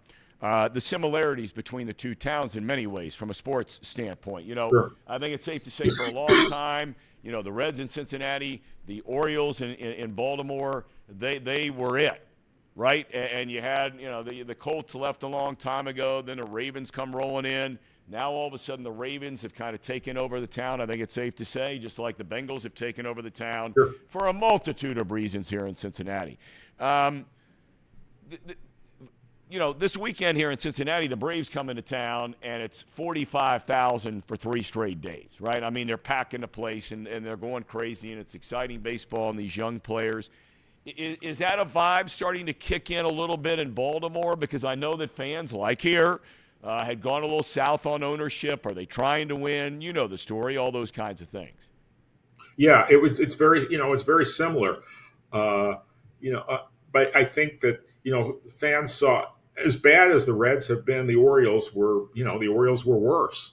The Orioles had 3 108 or more lost seasons in the previous 4 years, other than the pandemic year. And a lot of people thought that last year they were heading for that. And I think sometimes fans are slow to get in on the bandwagon. They're slow to realize when teams are going south, and they're also slow to realize when teams are starting to get good. But attendance has been picking up this year. Monday through Thursday nights have been a harder sell, but on the weekends they're starting to do well. But it's a team that looks like it's going to be a really good team for the next 5 or 6 years, I think. All right, before I let you get out of here, you may remember, you may not remember our good friend Paul Fritchner, who's one of the co-hosts of this show. Yes, the former voice of Bowie. He was Yes. telling some story today about you eating some frozen dinner at the ballpark in Bowie. Is it Bowie or Bowie? Bowie. It's in Bowie. Bowie. That I'm on my way there tomorrow. I got to go to Annapolis tomorrow. But I hear this story, and he's like, every time I've ever seen Rich Simpson, he brings up eating that microwave frozen dinner at the ballpark in Bowie. It's called Mighty Meal. They were called Mighty Meals, and they were not mighty. They were terrible. They were terrible. Rich, it's good to see you. Thanks for coming on the show. Hope everything's going well. Everything's great. Thanks a lot. Thanks a lot, Paul. And I hope and Tom. I hope your dad's doing. I hope your dad's doing well. I miss hearing him. Well, I'm going to meet him in Annapolis tomorrow. I have a niece. He has a granddaughter that's going into the Naval Academy. So the entire Brenneman clan is on our way to Annapolis, Maryland tomorrow. Well, good for them, and maybe you'll stop up at the ballpark and see the Reds and the Orioles while you're there. I think it's off the reservation, but it'd be nice to see you. And we can't thank you enough, Rich, for your time. BaltimoreBaseball.com, right? That's a spot. I mean, your stuff is awesome. Well, thank you, Tom. It's always good talking to you. Okay, buddy. Rich Dubroff, kind enough to join us from Baltimore. Yep. Yeah. I mean, now there's a guy. I mean, you even said yourself. I mean, he's all over the Orioles, right? Yeah. All the time. It has been for a long time. Yeah. Good guy. Really good guy. I remember seeing him in the press box at Camden Yards and all that. Does he ever drift over at all to the Nationals ballpark? I don't think there's much reciprocity there. I don't think so. I don't know why. I feel like I had seen. Maybe he came over for a big series. Yeah, I don't think so. Through the maybe I'm. There are some media members that will like freelance out to help, here and there, with Masson and stuff like that. But he does his stuff on Baltimore Baseball, and no, he's an Orioles guy. Yeah. Yep. Okay, Ham and Eggers. When we come back, I want to talk a little about. I want to shift gears. We ran that video of the New York Mets, the fans with the Mets.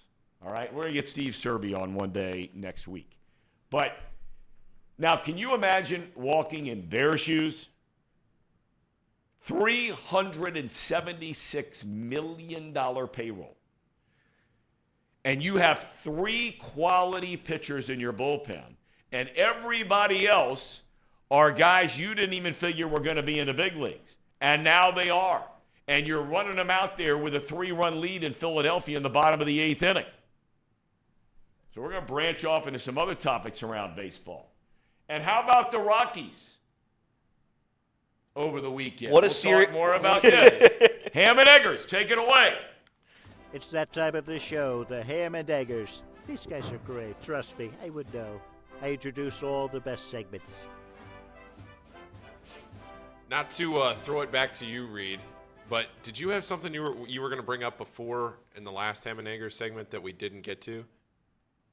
No, there was a thing I was going to talk to you about when we're talking about the NL Central and how the Reds can win it, and all you have to do is get in the postseason. Yeah.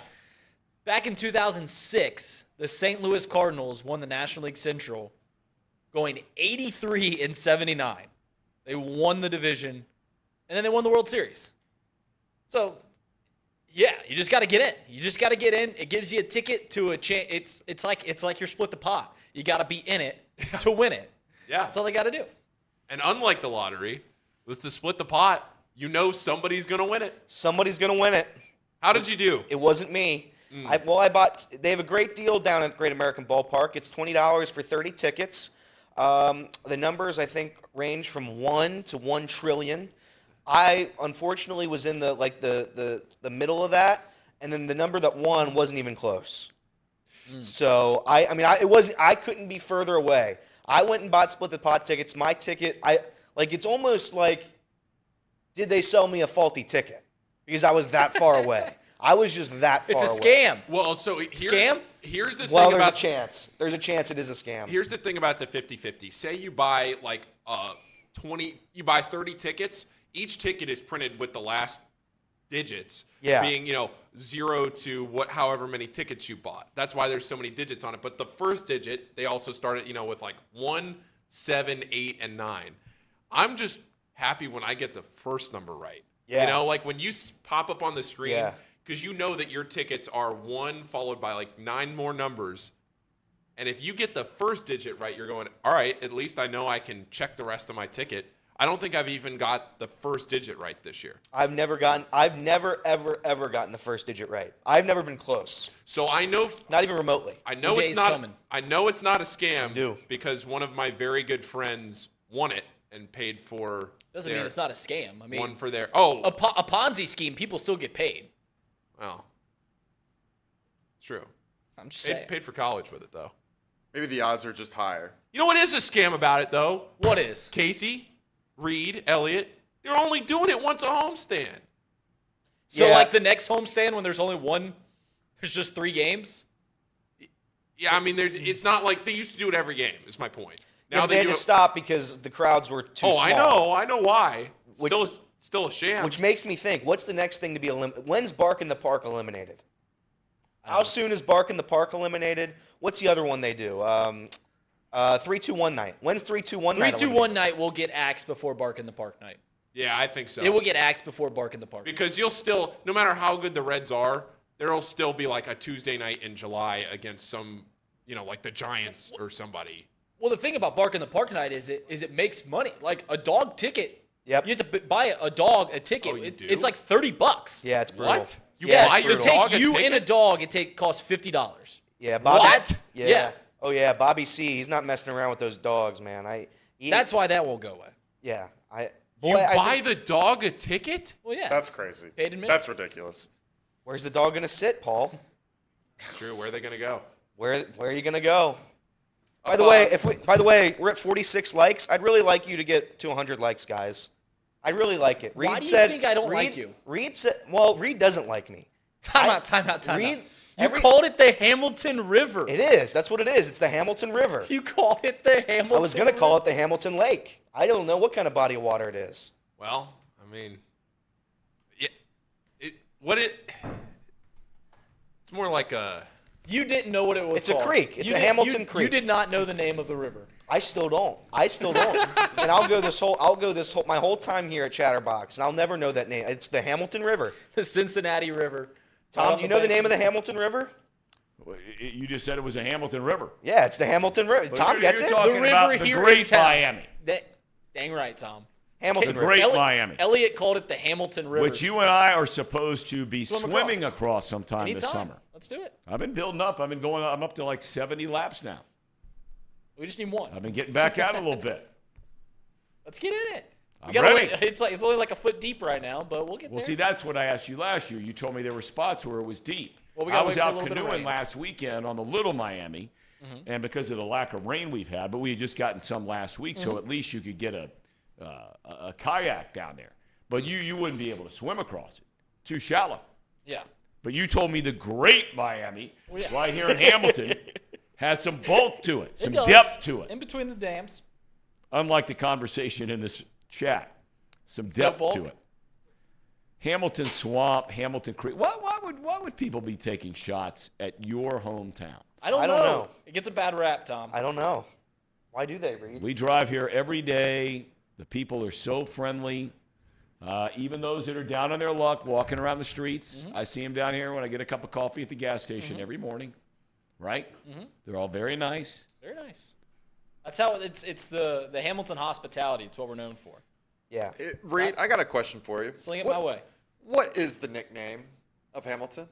There's two. The official nickname, so it used to be called Hamilton with an exclamation point to attract tourism.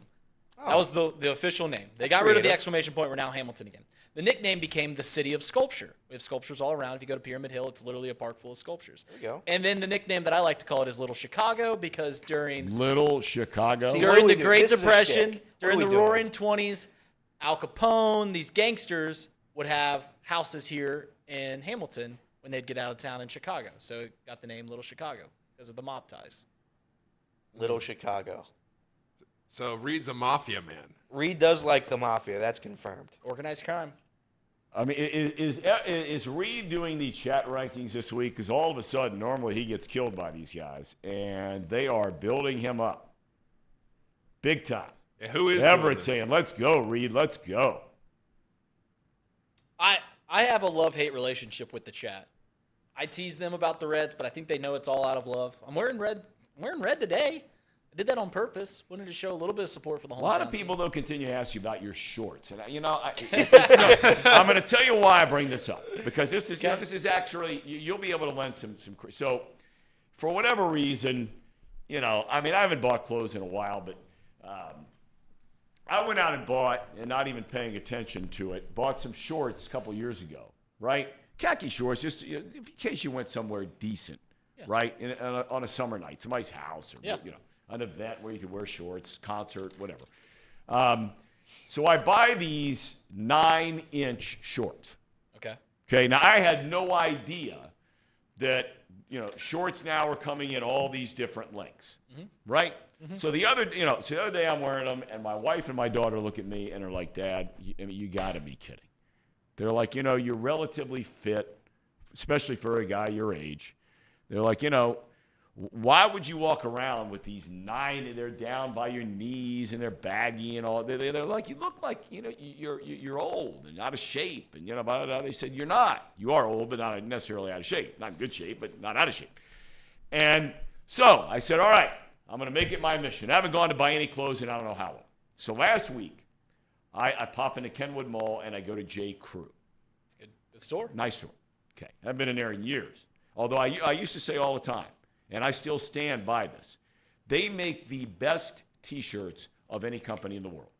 Like they're like just regular T-shirts, like Elliot has on. I agree. They make the best T-shirts in the country. They last forever. They look good. You can get them with a pocket. You can get them in a V-neck. You can get them in a crew neck. They're just well made. They're really well done.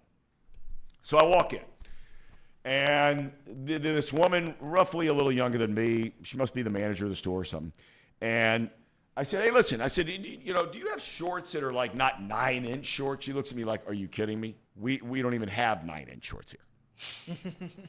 I'm like, well, what does that mean? She says, well, most guys, it's 5 or 7. And I'm like, really? She says, yeah. I said, okay. Well, I said, well, I'm not going 5. Okay, too old for that. But like the 7 now, I'm like, hey, here we go. This is good. But you, I think, are getting beat up on a regular basis for going with 5s. Tom, I've got big legs. I do. And the 7s, these are 7-inch inseams. These are J. Crew shorts. Okay. And they just ride up a little high when I sit down because I got bigger legs. So that's all. That's the whole thing. Because, you get killed in here. I'm going to start wearing shorter shorts. I'll do it if. Oh, God. Reading 5s would be like a sensor warning. We'd have to put like a blurred, not safe for work. As Paul pulls down his shorts because he knows they're riding high up a little bit. It's funny. You mentioned J. Crew. There's a J. Crew outlet in the Monroe Outlets, right? Not too far from here. And I own I hear hit or miss on that outlet. Yeah, it is. It is hit or miss. But we go up there sometimes, me and my wife. My wife shops a lot. And I own a lot of J. Crew stuff because every time we walk by this J. Crew outlet, she sees on the door, Reed, we got to go in here. It's 50% off. Right. So we go in there, we shop, buy the stuff. Well, we come back 2 weeks later. Reed, it's 50% off again. Naturally. Month later, oh, my God, it's 50%. I was like, hey, Mariana, you ever think that it's there's never a sale here? They just got it on the doors that it's 50% off and they mark it up twice as high? Just flies off her brain. She doesn't get that. Hey, I don't care if you come every day of the week. 50 to 60 to 70% off is 50 to 60 to 70% off, right? Gives you a reason to go do it. Why not? Casey, are you a 7-inch shorts guy? Or are you a 9 guy? Because you're not 5. I'm definitely not 5. I'm probably a 7. Okay, Paul? I think I go 7 too. Because the thing is, I'm tall. Yeah, well, that's why I was wondering. I got issues. Yeah, I got issues on the height thing. Because I also got issues on the width thing where, like, I get it's the skinny, tall frame is tough to find clothes for. Because you're in between the medium and the large, and then you don't want to do this medium thing. You can't do the small. That's too small. You get issues. I think I go 7 on that though, on the shorts. Elliot, you're probably a 5 guy, right? No, I wear the longest shorts possible. I don't want to put people who have to look at me in a bad position. I like to make everybody feel comfortable. I'm uncomfortable looking over here, so I treat others like you treat yourself. So that's what I do. 7 inches. Who does, because you guys would answer this question. Certainly it's nobody my age, so I wouldn't know the answer. Who buys 5-inch shorts? Seriously. Yeah, I don't know. People. Guys in They frat. must be selling them or they people in wouldn't have them in there. I mean, they had Guys in frats. dozens and dozens of them. People in fraternities. What? People in fraternities. Oh, that's BS. The people that I'm buy 5-inch just telling you. The people that buy 5-inch shorts are what we all do the shtick for Reed, and they actually do it. That's who buys the 5-inch shorts.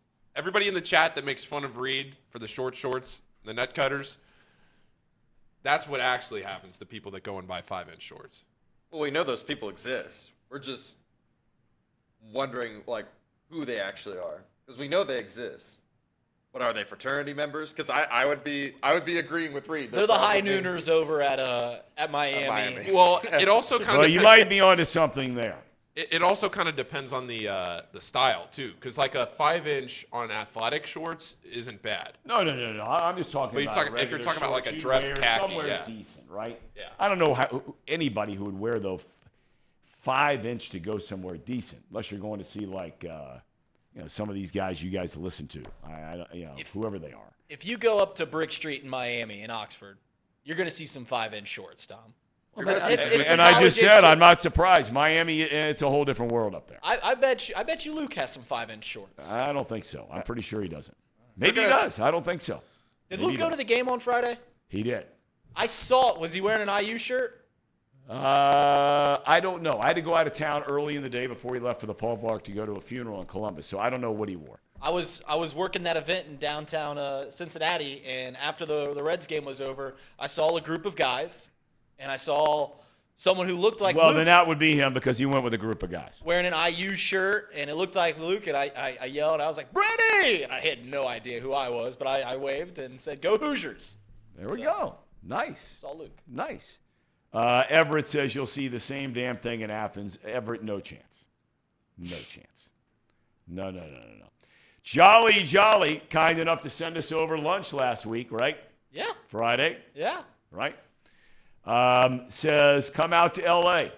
and you'll find plenty of people walking around in 5-inch shorts. So is he implying that the elitists wear 5-inch seams? That seems to be the Seems to be. the implication. Paul? I'm too tall. I've tried the 5-inch thing. I'm too tall. So are you saying that actually 7-inch seams are more like 5-inch seams on you? And you already admitted to wearing 7-inch seam shorts, so... Many would say that that's a suitable size. Many would say that that's a perfectly right amount. What's that? A 7-inch. Yeah, I agree. It's about right. Hey, maybe for some guys. I don't know. Maybe for some guys.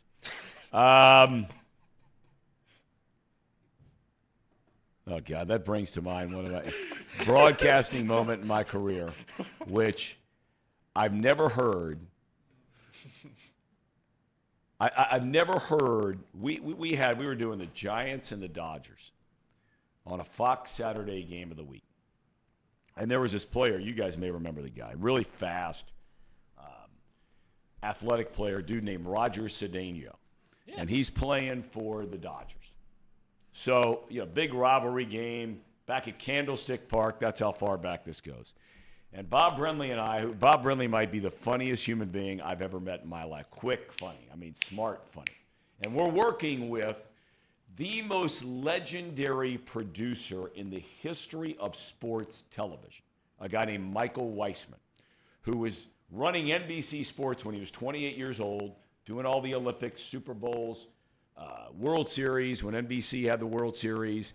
Then this guy, Dick Ebersol, comes in, and he was the head of NBC, not sports yet. He picks Weissman's brain for about 4 months, runs Weissman out of town, and Weissman goes out to L.A. where he buys NMT trucks, right? All the trucks you see at every sporting event, Weissman buys it. He's no longer working in television anymore. He just owns TV trucks, and that's how he makes his living. Fox talks him out of coming out of retirement.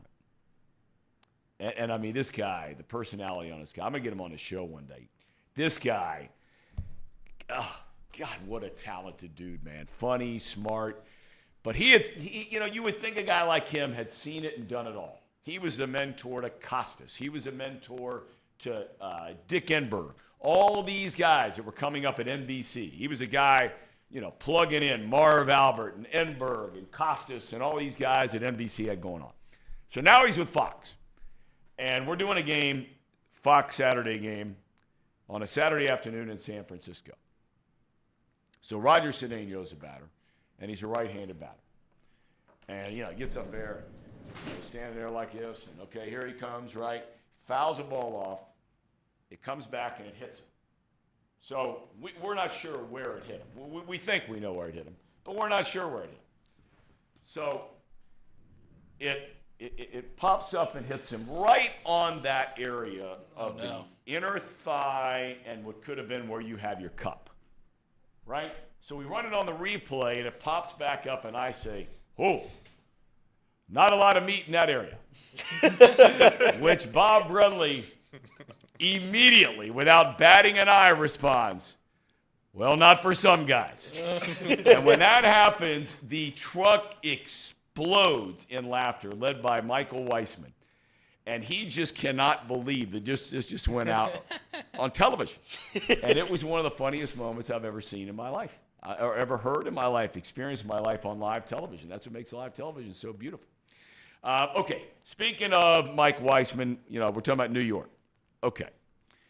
Can you imagine, here we are in Cincinnati, and everybody's excited about the Reds, low team payroll, not spending any money, all these prospects, blah, blah, blah, blah, blah, right? Okay. Can you imagine putting together a team, and this is the stuff, and if you guys remember now, and again, I am wrong a lot more than I'm right, but I said this at the beginning of the year. Watch out for the Mets crashing and burning. You start signing 40-year-old pitchers, starting pitchers, and giving them 20, 25, 30, 35, $40 million contracts, right? Yep. And then you're paying Lindor, and then you're paying Alonso, and then you're paying all these guys. Sooner or later, you're going to run out of cash, even with a $377 million payroll, meaning you're going to run out of cash to address needs. This Mets thing is without a doubt a story in baseball. Without a doubt, they are the single biggest, by far, disappointment thus far. Long way to go. Maybe they get it together in Major League Baseball. Well, and the reason it's such a shame, at least from the way I look at it, is because Steve Cohen is somebody who very much wants to win. He's one of those owners that went out there, he spent the money, he has the Mets as basically a toy, and he wants to go and win a World Series. He's not one of those owners that bought the Mets as a business investment, and he just wants to say that he owns a team but doesn't really care about the product, and, if they win, great. If they lose, whatever, but I don't really care about sports in the end. I just want to own a team. Steve Cohen is somebody that is affected by them being this bad, one, financially, because he went out and spent the money and they're just god-awful, and two, he's invested in the product, and now it's backfiring on you where you're one of the worst teams in the league.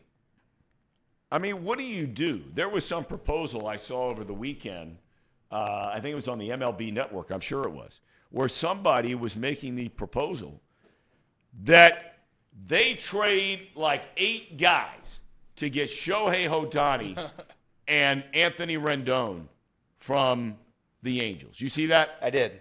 Yeah, and by the way, I think realistically, Shohei has 3 options. It's the Dodgers, it's the Yankees, and it's the Mets that can realistically attain him.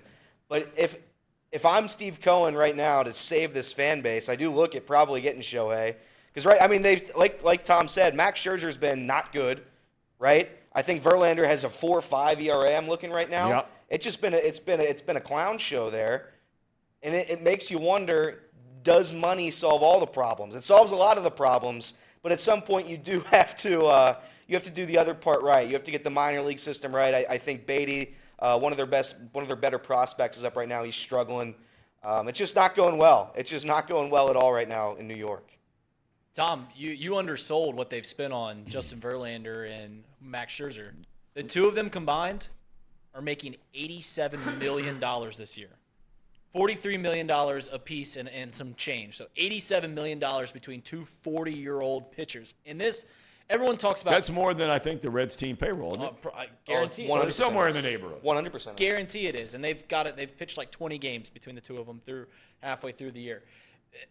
Everyone talks about the discrepancy in baseball between these major market teams and the money they're allowed to spend and the teams like the Reds, the Rays, and all these low market teams. But when you look back at the past 20 years of baseball, how many teams have bought themselves a World Series? Well, I don't know if it's bought themselves a World Series, but there are now. Look, baseball likes to hang its hat on, and from a factual standpoint, they are correct. The variety about of champions, the number of different teams that have reached the playoffs, right? Mm-hmm. But last year on this show, when we started the show, and we got near the end of the year, I mean, you start stacking up all the teams who were in the playoffs last year. There was only one or two outliers in there, and they didn't get past the first round. Yep. So by and large, what you'll see is, you know, in baseball, the more you spend, without a doubt, it increases substantially your chances of making the playoffs.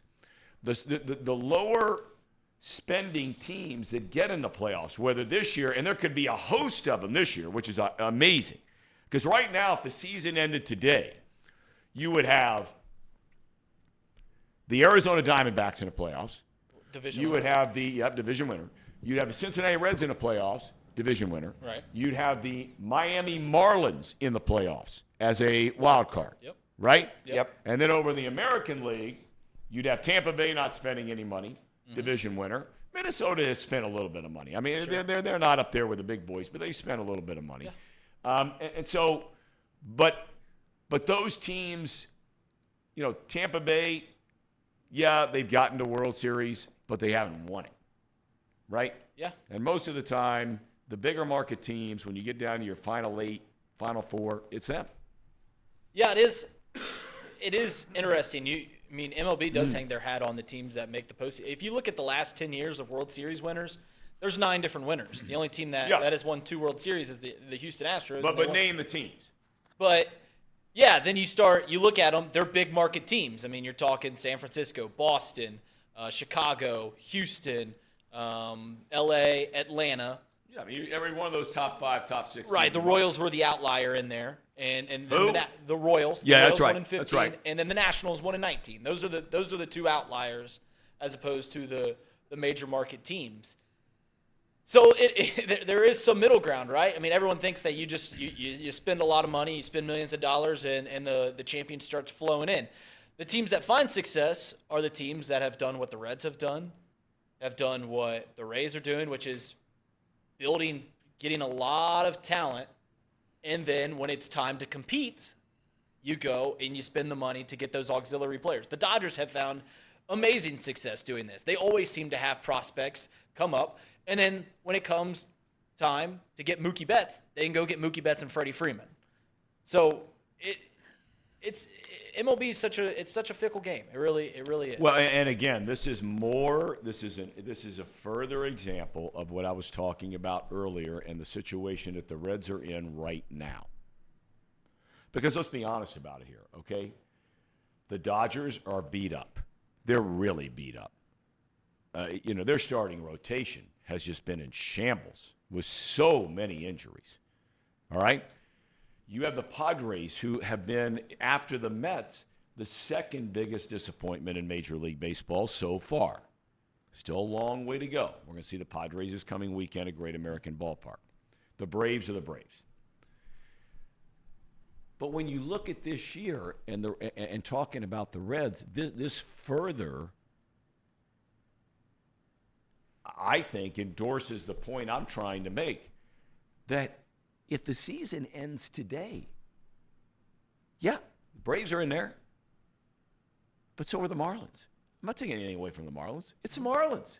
They're young just like the Reds are. Yep. None of their guys have been in the postseason. Right? They may have 1 or 2 guys that are around there, been there, right? You got the Diamondbacks. I mean, you're not playing the Dodgers of the last 3 years, right? Yeah. You're not playing the the Mets or somebody from last year. I mean, a team that won 90-something games, whatever it was, right?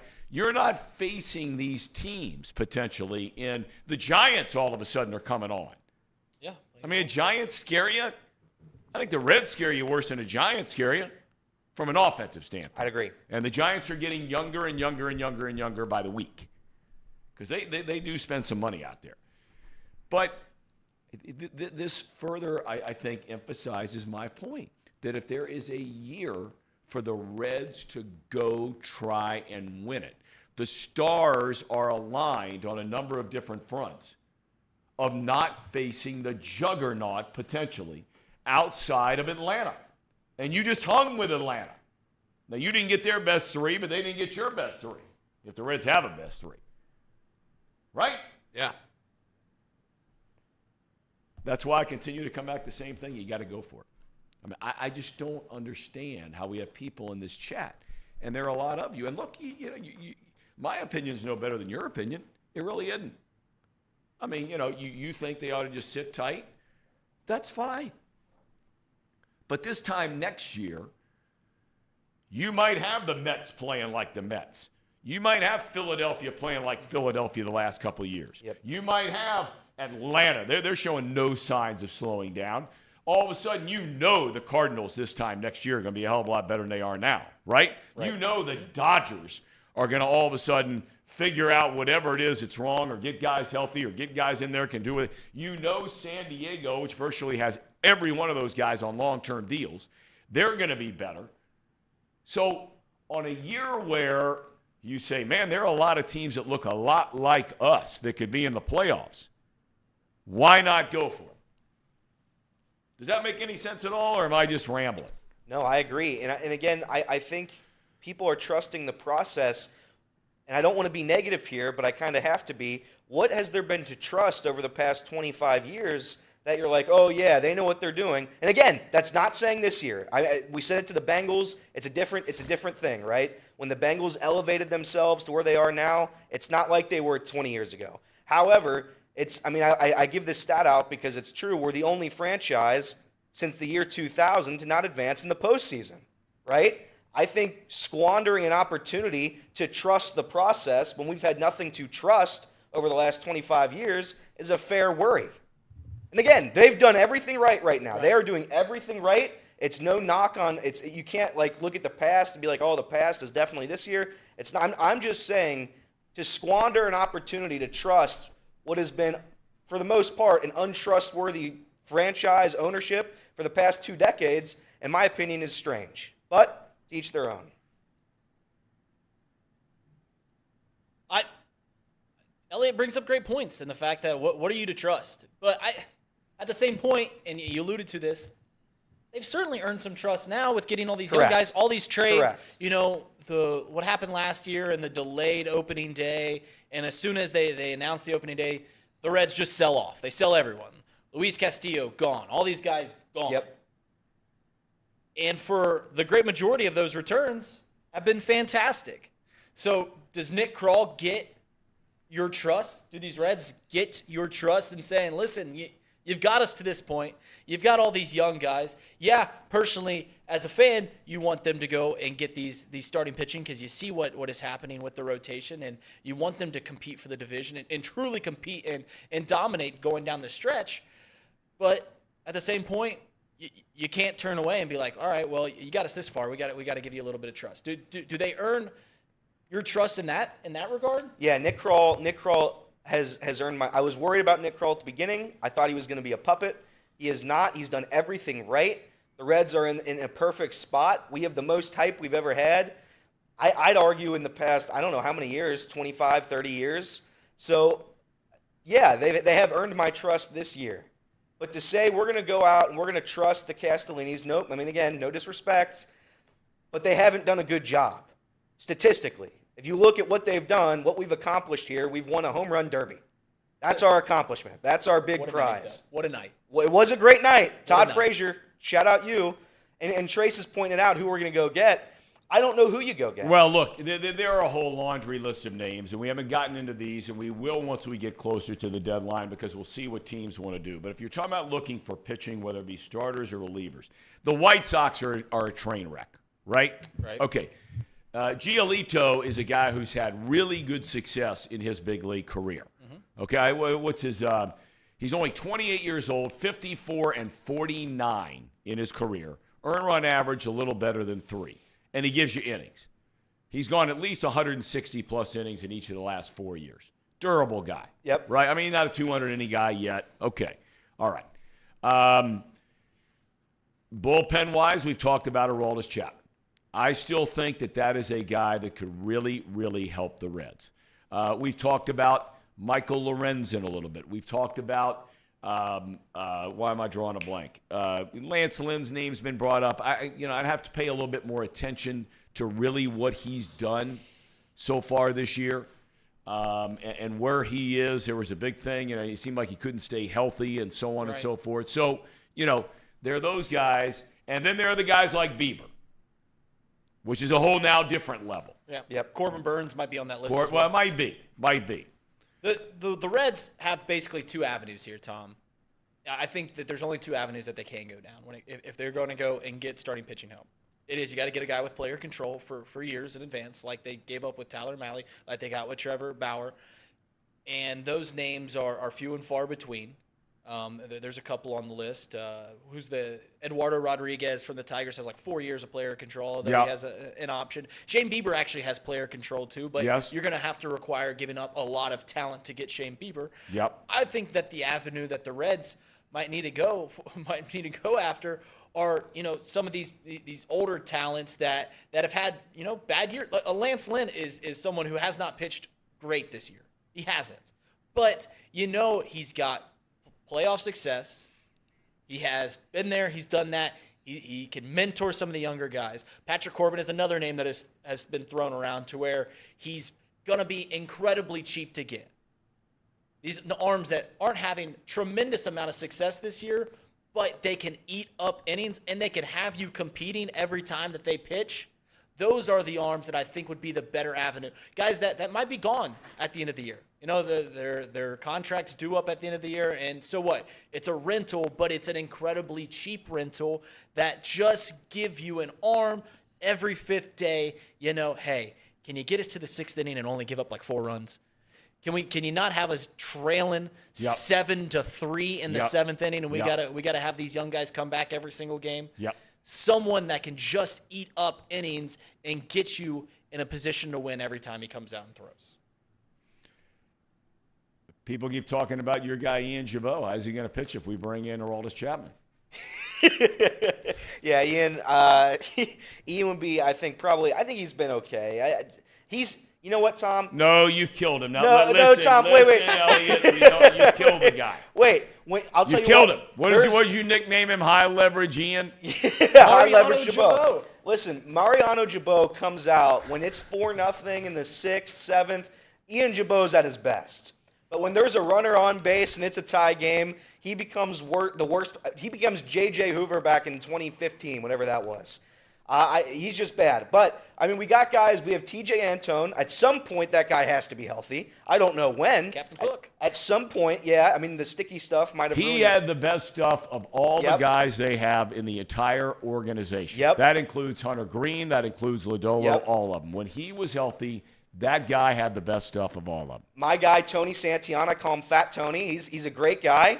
I think when he comes back, there's a chance he can come out and start a little bit. He can give you 4 innings, right?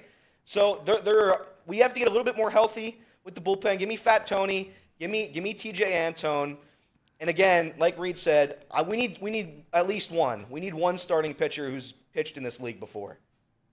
With respect to the great Levi Stout, who, again, that guy's a batting tee. At the end of the day, if the postseason started today, Andrew Abbott is the Game 1 starter. He has 4 games under his belt. That's right. That's not sustainable. And they have not a decent shot, not an outside shot of winning the division. They have a very real shot. The rest of the division isn't playing well, except for the Cubs. But they've got a shot, and they've got to make the most of it. You can't squander it. As we get closer and closer, what we're going to do here is we're really going to put together guys that you would seriously consider trading on this team. I got a couple of names, and I'm not going to get into them today. But there are a couple of guys that are starting to make me think I'd trade them. And there are a couple of guys that a lot of people around here would say, no way, no way, no way. There are a couple of them I'd start to say, I think I might, for the right dude or dudes, whatever it might be. Okay, do we have box lunch coming up today? What's going on today? Yeah. We'll do box lunch today. You got box lunch? Trace coming in, or just you guys handle it? What are you doing? Me, and then I'll sit up there. You and the guys here? Yeah, we're just going to talk some more Reds. Okay. Do we have a cherry on? We do. Give me about 2 seconds here. Okay. No problem. I'm sending it to Casey right now. No, Alex Wallace. I don't want to trade Ellie De La Cruz. He's not one of them. When's Chatterbox Night again? That's July 17th? July 17th. July 17th. Also, one other thing while Casey's getting this in here. We posted a link to a writing position here at Chatterbox. Just to clarify, because I saw some people in the comments talking about this. I listed, all the local teams on there. You don't have to know about every team. We're looking to build a roster of people that maybe if you only know about the Bengals and you only want to write about the Bengals, that's fine. You can send it in. We tweeted out the link. We're closing applications this week. You can send a note to me. You can send a DM to me if you're still interested. It'll kind of be an ongoing thing, but we want to get some people off the ground to get the blog and the writing off the ground. So we're covering all the local teams, and also too, if there's just some like Cincinnati news, we're not looking to break ground. We're not looking to break information. We're not looking to be breaking news. We're looking for informative and entertaining at the same time. We're not looking for Pulitzer Prize winning breaking news journalism. So when I start writing, I don't have to be like Paul, professional Paul over here. He's going to write, hard-nosed journalism stuff. I'm going to probably take couple, maybe some jokes here and there, right? Absolutely. Okay. That's what we're looking for. Okay. That's what we're looking for. Thank you, Elliot. Okay. All right. What Run do it. we got? Brought to you by UDF. It's kind of quick. It's from the London series over the weekend. Oh, no. No, just a cool shot. Okay, I thought it was Trey Mancini's MLB just play. kind of, everybody broadcast-wise experimenting with some different shots and stuff. Just thought this was a cool drone shot coming out on the field. Yep. Get a good look at the stadium, get a good look at the field, kind of get a panorama of the field and everything like that. That is cool. Just I thought the whole weekend was just to see everything there. Well, what a beautiful day. Isn't that? Look at that shot. That is very cool. I'm assuming that's in a soccer stadium? It is. Yeah, they built that stadium for the 2012 Olympics, and now it is a soccer stadium. That's very cool. All right. I am not going to be here, as I mentioned, heading out to Annapolis, Maryland for, what do you call those? What do you call them when they go in, Paul, to the Naval Academy? The Plebe Summer. Plebe. Plebes. Plebe. Plebe. The plebes, yes. So I have a niece who is enrolling and being welcomed into the Naval Academy. Go to downtown Annapolis, Tom. We will be there tomorrow night. Down by the wharf. My dad's flying in from Europe for this deal. We got like 20 people staying in an Airbnb, and I'm a little under the weather, and I'm thinking to myself, God, how nice would it be just to go stay in a hotel by myself? Is that a bad thing to say? No, that's a good thing. Everyone needs their alone time. What's your temperature in a hotel, Tom? You keep it at 62? Yeah, oh yeah. Oh, yeah. Oh, yeah. Oh, yeah. Very, very much, for sure. As low as it goes. I like to break the air conditioner. Just fire the cold air in there. You know what your guy Pat Hughes used to do? What do you do? He would get in a hotel, right? And maybe he still does it. I don't know. Mm-hmm. And you know when you get a hotel and you get on the road, and maybe it's one of those deals where you get somewhere and maybe for the first time in Lord knows how long, you might have a couple days where you can actually sleep in a little bit, right? I mean, I'm at the age now where I'll wake up at like 6. But, in the right situation, you can go back to sleep at least maybe for a couple hours, right? So, Pat, you never wanted that light coming in, even through the curtains. Blackout You know what I shades. mean? Right. He would travel the blackout, a shade, and tape. Really? And get that thing dialed in. I mean, no sunlight creeping through there. I love it. Love that from Pat. Love Pat. He's going to the Hall of Fame this summer. Yeah. He's going the best. in. He's the best. So excited for him. So excited for him. He certainly has earned it. All right, Case, have a good rest of your day. Thank you, Tom. All right, Paulie. All right. Elliot, Reed, box lunch ready to go right now, right? Ready, rock. Box lunch. Here we go. I must admit, I didn't think much of this show the first time I laid eyes on it. Seemed like a bunch of stiffs wasting nice Worst trade microphones. of all time happened back in 1803. Go ahead. Napoleon Bonaparte traded the Louisiana Purchase for $3 million. Napoleon, what happened? Half the country for $3 million. You can't even get Tucker Barnhart for $3 Then million. I came to realize these guys are funny. And Justin Fields have identical stats the last 5 weeks about throwing the football. This guy, okay, And folks, are is a some of the fidget best spinner. gamblers I've come to know. If you're betting on USC and or TCU, let it be known you are a square. TCU is going to hammer this team tomorrow night. I hate to hear that. 'Cause Tomorrow when we come back afternoon. in here on Monday, you're going to be happy as a lark because USC lost, but you're going to be wrong about TCU. Get ready for the most useless hour of your day. It's time for Boxed Lunch, presented by Betfred Sportsbook.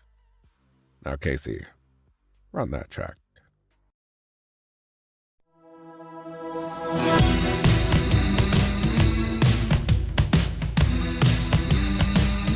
A little not too picky. I heard that. What you did the show last Thursday, right? Paul? Last Thursday. It was good. It was good hearing that. That's a good intro. It is a great intro. Elite. Welcome to Box Lunch. It is June 26th. We are powered by Betfred Sportsbook. I'm Reed Mouse, mostly up here so Mouse Cop doesn't call me lazy again. I went to the streets last Friday after Mouse Cop for months has been trying to get me fired. I tried to get him fired. I don't hope I was successful. I don't mean that. But guys, I missed a lot last week. Went out of town, went to Pittsburgh, went to Cleveland. I saw you guys were singing Natasha Bedingfield, right? We did. Multiple times. Yeah, it's a great song, Reed. You like that song, right? Can you let me in on the inside joke? Because, I mean, being gone for the week that I was, Yeah. I wasn't tuned into the show a whole lot. I missed a lot. So let me in on the inside joke. So it started last week at some point. I don't know when. But basically, I just started typing in the lyrics. I said, Unwritten's a great song, and I would just type in Unwritten in the chat, and my boy Mouse Cop, he'd come chime in and he'd type out the full lyrics with me. We'd go back and forth with the lyrics. Everybody started chiming in too. It was a good time, and then I asked Trace and Nick. I paid for a super chat. I'm like, you guys need to sing the song. We can make this our anthem. They sang the song on the live stream. I think it got taken down for copyright reasons. But, I think now it's our song. Now it's our song, Unwritten. I think it's a great song. I'm gonna keep singing it until the day I die. Bless you. Hey, Casey, bless you. God bless you, Casey. God bless I don't you. have that power. But yeah, so Reed, anytime you want to just start singing along with us, that's great. Because at the end of the show, I'd like to sing it again, if that's okay. But we'll see. We'll see, Reed. Everett told me to stop being a casual. Is that because I wasn't fully locked into the show last week? Is that what that means? I think so. Oh man, just a casual, just a cash. And don't like that. All right, we're going to talk a little bit about Reds. I don't anticipate this being a long show. We talked about the Reds for 2 hours, but they're exciting to talk about. A lot of fun. And Drew Garrison, by the way, also wanted to. Drew put it in the chat. Thank you, Drew. Drew also paid for a super chat. Sorry, Reed. Go ahead. Yeah, were you trying to take credit over? No, I was not trying to take credit. Well, I was taking a little credit. I did start it, but Drew did help me get it off the ground. So that's Drew. Shout out, Drew. Time out. Are you stealing some valor over here? No, I'm not stealing any valor. My valor is my own valor, and I have it in spades. Do you have any valor? Do you have any honor, Reed? I have zero honor. I have no shame. What's funny is, so the shtick that I do on Twitter about, being anti-Reds and everything like that, it gets a lot of the tweets back. And there is no one, I can take it. I obviously endorse it. So when people tweet at, my wife gets so mad at me. There's only one person that I truly I truly fear when I do this shtick, and that is that about once a week my wife will get on Twitter and she go like, all right, what's my husband up to? Oh, he's being a jackwad on Twitter again. He's being an idiot. And she gets so mad at me. There was. I mean, I'll tell you right now. I'm on this show. Hopefully, she's not watching. We're driving home from this wedding up in northern Indiana, and she finally does the thing where she checks the Twitter, and she's like, "All right, what did my idiot husband do?" And I have this tweet about the sellout of the Friday game, and I said, "Well, 40% of the division already does this. Congrats for the Reds." And of course everyone's on me, and someone just straight up put in there, "You need to get laid." And I said, couldn't agree more. That was my response right back to it. Thought it was clever, thought it was funny. Oh, no. My wife did not like that whatsoever. She's like, do you, when people read this, what do you think they're thinking? Think you're just gonna get laid with whoever? Like what's going on here? I was like, Mariana, it was just a joke. I'm sorry about that. Reed's a comedian. Nobody has ever denied that Reed is a funny guy. Reed is my favorite guy. The issue with Reed is, can I be honest, Reed? What's the issue, Elliot? Reed just comes into the office and just doesn't like me. I don't know what it is. I don't know if it's my Serbian nature. I don't know what it is, but Reed comes in here every day and he just looks at me for about 32 seconds in silence. And I just have to sit here afraid of everything.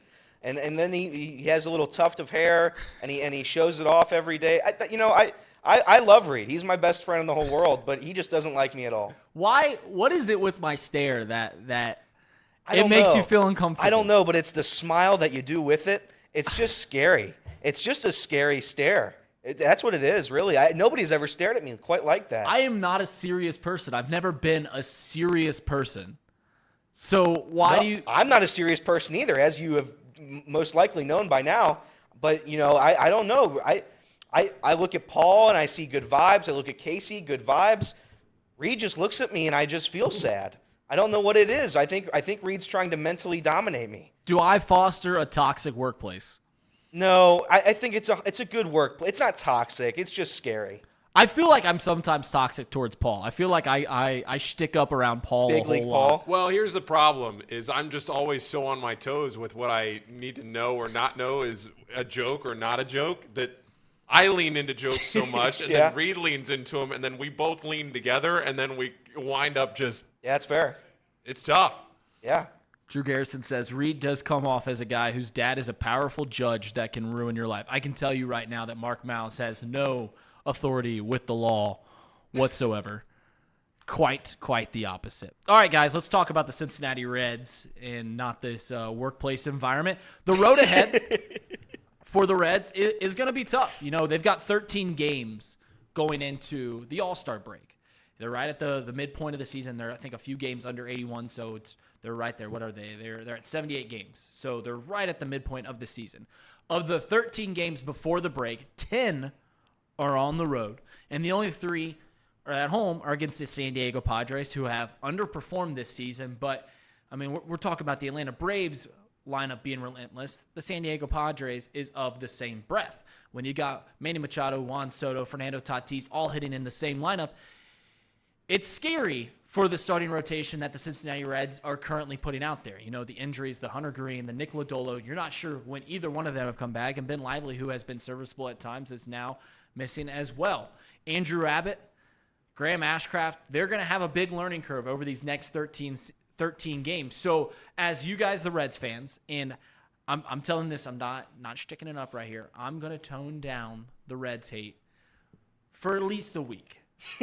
Wow. Is it because I am doing it out of the good of my heart? No, it's because my wife is very mad at me. So I've got to. She's the ultimate, the culprit of what goes on and what doesn't go on the Twitter. So I'm going to tone it down just to appease her at least a little bit. So, guys, what are your expectations for the Cincinnati Reds at the All-Star break? They are 4 games over 500.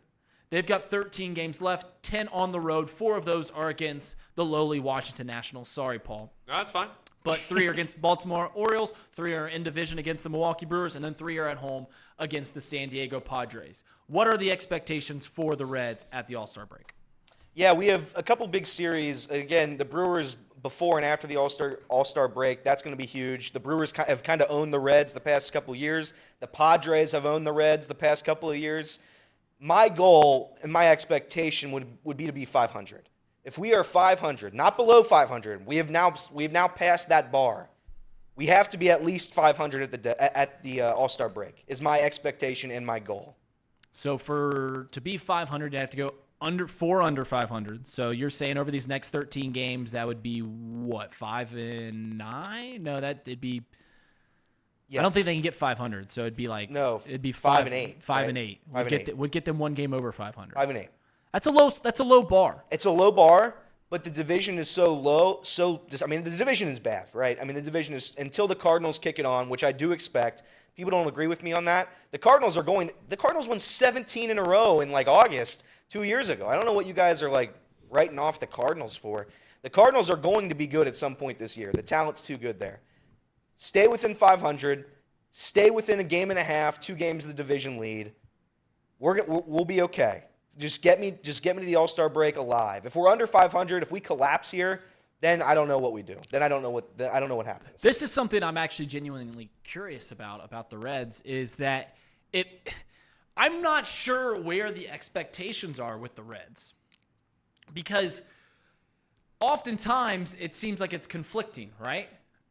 I just asked Elliot where they want to be going into the All-Star break. He said just 5-8 over the next 13, and you're one game over 500 going into the All-Star break. An incredibly low bar to clear when the Reds are in first place in the National League Central. And I know I've made the joke about it. Who's playing better ball in the National League right now than the Cincinnati Reds? Maybe the Atlanta Braves, but that's it. Who's playing better ball in Major League Baseball than the Reds? Despite terrible starting pitching, the Reds just go out every night and have seemed to win.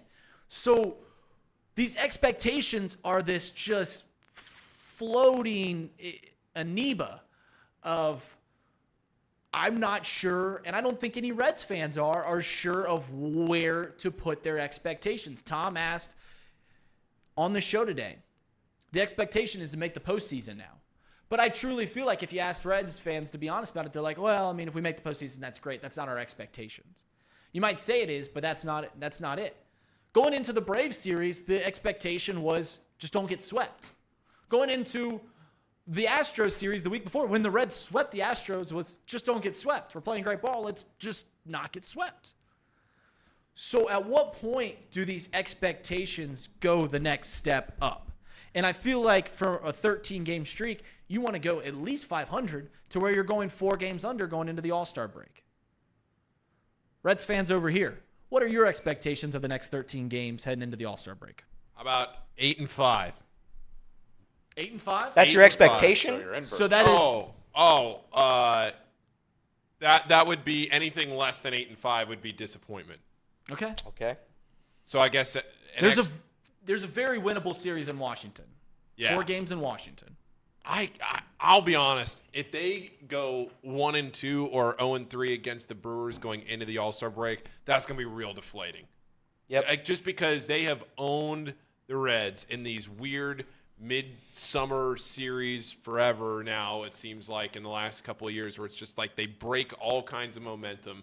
Just like what happened when the Reds played the Brewers a few weeks ago, where they were starting to trend up. There was some momentum there. Hey, maybe the Reds can steal a couple from the Brewers this weekend and really turn the tide. Yep.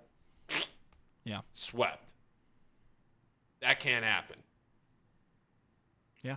Casey, newfound Reds fan? Yeah. Well, maybe not swept. They won one. I'm Yeah, visualizing this.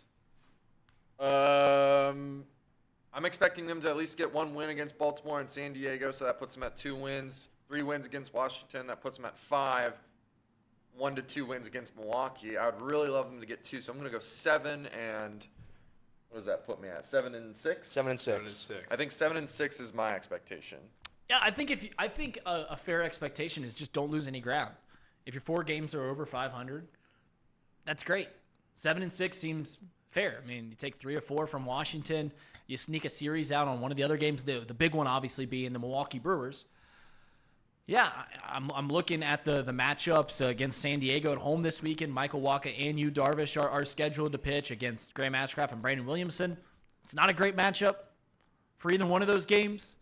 If you're able to play well in Baltimore, and squeak out a series win in San Diego. Sky's the limit here. And you got to remember, the bulk of our conversation today on Off the Bench was, where do the Reds go for starting pitching help? Because where it's at right now is not great. All of these starting pitchers are fighting for their lives on this rotation. Any one of them could lose their job like that, except for maybe Andrew Abbott. I mean, he's going to pitch for a while, but even then, he's only has 4 starts to his career. I mean, Graham Ashcraft, his tires running, the tread on the tires getting thin there. So maybe you'll see a little bit of life out of this rotation. That the fact that, they turn on their radios heading into the ball game. They hear what we're talking about. They see the Twitter posts. They see the articles about, all right, the Reds need to go get some starting pitching help. They put them in a position year ahead of schedule, chance to win the division. They know what their roles are. And now it's time for them to play better. As an outside looking in, I think, you go 500, you go 7-6, right above 500, 5 games over 500 going into the All-Star break. What more can you ask for? Take the series against the Milwaukee Brewers, come out of the All-Star break, take another series against Milwaukee Brewers, and now you're cruising towards winning that division. The Brewers are such an interesting team because I was looking at I mentioned it on the show, they are 28th in OPS this year. 28th. And I know OPS isn't the end-all, be-all for stats, but I think it's a decent parameter. Meanwhile, the Reds are in first in the division, and they're 28th in what? Team ERA? Starting pitching ERA at least? So it's almost the opposite of the immovable force, unstoppable object, whatever that phrase is. So that's going to be an interesting series. What can you do over the next 10 games heading into that series? That's to be found out. By the way, I don't know if you guys saw this. Speaking of Elly De La Cruz, so MLB put out their updated list of 100 prospects, and Jackson Holliday, I believe is Matt Holliday's son. Yeah. He is. Paul? Jackson Yeah, Holliday? yeah. It's Matt Holliday's son. Became the number 1 prospect in Major League Baseball, dethroning Elly De La Cruz. Now, Elly De La Cruz has just had one of the greatest 2-week stretches in Reds rookie history. Hit for the cycle. Has done almost everything that you ask of him. And he got demoted in the prospect rankings. So Jackson Holliday, I've not watched anything on him. Obviously know the name. Obviously asked about Matt Holliday's son. Yep. What is he doing? that he has dethroned Elly De La Cruz, who has torn it up in the majors since he's come up. Jackson Holliday is like 10 years old. And he's like 10 years old, and he looks like he's about 5 years old. And very relatable.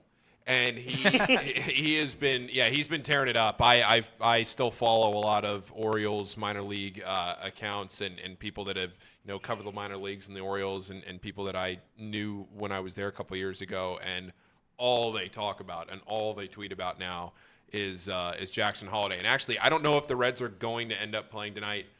If nobody has checked the weather, there is a massive storm system coming through. It looks dicey tonight and tomorrow. Tomorrow night's game might get delayed. If the Reds play tonight, I'll be shocked. Depending on how long they want to delay it. I don't know how long they do that on day one. But if they play tonight, Jordan Westberg, who has been a top prospect, he was with us in Bowie in 2021 for a little while at the end of the season. Jordan Westberg is one of their top prospects. He's going to debut tonight for the Orioles, and he was a stud. Actually, I was going back through old games, not from the Joes. It was the summer after the Joes read when I was still in the collegiate leagues. Yeah. And I was going back through old lineup cards the other day, just sorting through them. And he was playing on one of the teams that I was working against. And he's just grinded his way up, played at Mississippi State, and infield prospect that's going to debut with them, just another piece of their future. And it just goes again to seeing how similar these teams are between the Reds and the Orioles, and they just continually, one after another, call these guys up, and then, oh, look, the Orioles have the number 1 prospect, the Reds have the number 2 prospect. It's back and forth. Very similar. Yeah, it's incredibly interesting. And if you could take either one of the franchises, you take the Reds in a heartbeat, right? I mean, the Orioles might have more. They're playing better right now, but they play in the American League East. Yeah. Which, since the inception of the three divisions in Major League Baseball, the American League East has been the best division, bar none. Yankees, Red Sox, and then you sprinkle in the shining small market team of the Tampa Bay Rays. And I remember when the Blue Jays had Carlos Delgado and Roy Halladay back in the mid-2000s, and they won like 88 games seemingly every year, but you just never even thought of them because they played in the American League East, and the Red Sox and the Yankees were winning 100 games, and if you wanted to compete, you had to win 100 games. Yeah. It is striking how similar the franchise's trajectory is currently right now. All right, so the one other topic, we're not going to talk about trades because we talked in good depth about this. I made this at the beginning of, before we started off the bench, this J-Bar. Who are the Reds All-Stars? One of the goals that I had for the Reds when I think most people thought that the Reds weren't going to compete for the division, when most people thought this was going to be a 90-loss team somewhere around there, was one goal that I had for the Reds was don't have the token All-Star. Every team gets an All-Star, but, if you get a couple in, that means you got some good ball players. If it ended today, who is the Reds All-Star, and do they have multiple? They should have multiple. I don't think they'll get multiple. Alexis Diaz. Alexis Diaz is undeniably an All-Star. An All-Star. He's been the best closer, arguably the best reliever in the National League. So he's my number one. Matt McClain, man, if he started a couple weeks earlier, he'd be in for sure. Ellie, unfortunately, again, too late. I think India is a starter. I know a lot of the city wants to trade India, but India's been a starter, no doubt. You think an All-Star? You think he's an All-Star over the other second baseman in the league? Yeah, I mean, the second baseman would be Luis Arias. Okay, so Luis Arias would be number one, but yeah, I guess Ozzie Albies maybe too. So yeah, I would think as at least an alternate, I would give India a look. Other than those two, what about Spencer Steer? Spencer Steer, yeah. Doesn't he lead the rookies in RBIs? Yeah, but I think Arenado and Riley would get it over him. So if you're looking at the other positions, but I think Spencer Steer has absolutely been an All-Star. He's just not going to be an All-Star. You know what I mean? Yeah. It's all about the competition at hand, right? Do you think it should be fan voted? Yeah.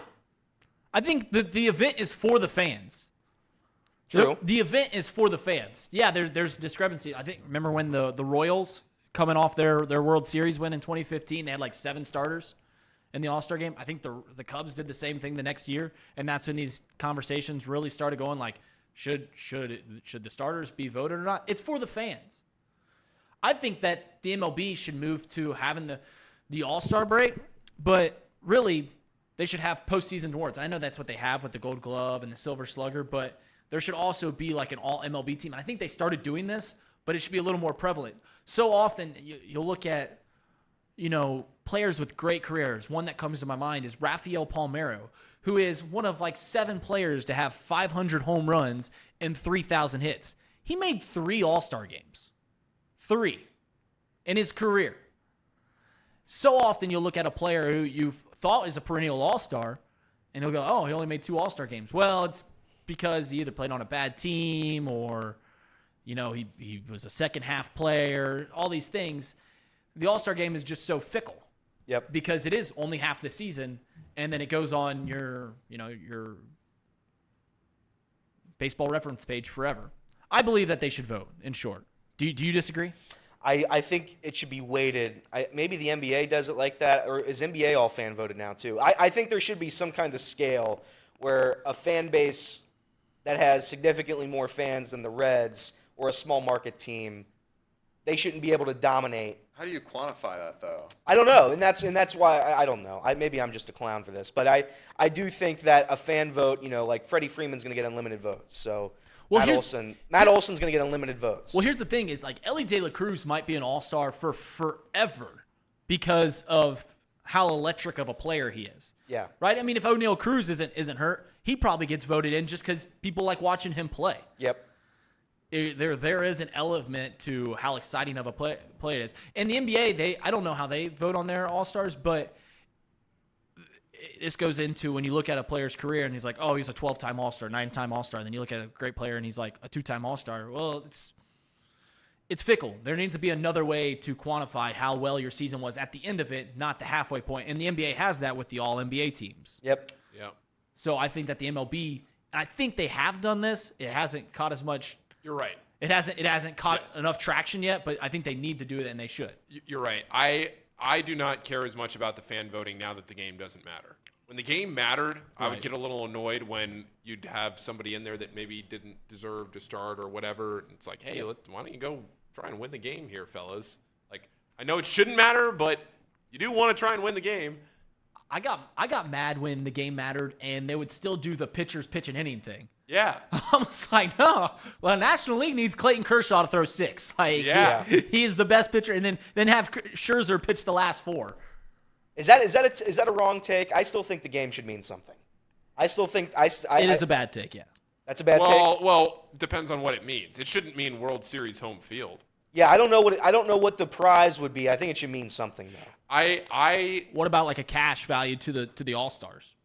Yeah, maybe. I do agree that there maybe should be a little incentive so you don't go down the road of the NBA All-Star Game, which has become completely irrelevant. I mean, the NBA All-Star Weekend used to be the thing. Between the dunk contest, the three-point contest, the skills competition, that was the weekend. And now it's just, when was the last time you watched the dunk contest? It's horrible. It's now horrible. the flip side, the dunk contest needs to end. They've ran out of dunks. That's you ran out of dunks. Eventually, you just can't. No. I even disagree with that because if you had LeBron James, and I love LeBron, I'm a LeBron guy over Jordan. Sorry. If LeBron James came out there and did like a dunk contest, it's him. I don't know, KD, Slim Shady, who else? Bring out Damian Lillard. If you brought all the stars out for that, then I would still watch. But right now, you're picking up like. I think it was the guy from Texas Tech. He's not even on an NBA roster. He was doing a dunk contest. He was in a dunk contest. Yep. Mac McClung? Mac McClung. Yeah. But that's there's only so many ways you can dunk a basketball. Right? And they've been doing this event for 40 years now, and they had a hiatus where they stopped doing it, and then they brought it back. I just think that there's only so many ways to skin a cat. I just think they've ran out. I don't even think stars can bring it back. Because if you see LeBron doing it, he's just going to do a dunk that's been done before, which was largely the fun of watching the dunk contest, to see something you've never seen happen before. Now it's become gimmicks, which is okay. I mean, like Blake Griffin jumping over the hood of a car, gimmick while a choir sings, "I Believe I Can Fly." That's what it's become. But that's fun though. I agree. They haven't done anything. But that's all they can do now. But then that's fine. At least it's better than the one highlight that we've seen this year that went viral where the guy did the elbow in the rim and then literally nobody in the crowd reacted. Not one person cheered. Everyone's on their phone. They don't care. I think it's like Dwayne Wade keeping score of that, and he's giving like some people like just 10s automatically. If you show up, you get a 10. Scoring is so bad. Horrible. It's bad. Horrible. Everybody gets a 10. It's like him, Shaq, and Kenny decide who can get a 10 the most. It's just bad. But like you look at the home run derby now. If you switch over to the home run derby is the coolest thing in any all-star event. The home run derby is now the thing, right? Yeah, the timed event of the home run derby has made that event just so incredible. And it started in Cincinnati. Yep. That was the first year of the timed event. Todd Frazier. I do think just make stuff matter. Just make it matter. If you make the All-Star game matter, people will watch. It's more fun that way. Because like Paul said, does it really matter who becomes an All-Star for a game that doesn't mean anything for a fan-voted event with no one winning anything? I mean, it's just how does Major League Baseball incentivize winning the All-Star game? Because it used to be a pride thing, right? Yeah. It used to be they never played until the World Series, so you never got to see Pete or Steve Carlton pitch against Reggie Jackson, right? You never got. I mean, you saw Willie Mays and Mickey Mantle on the field at the same time.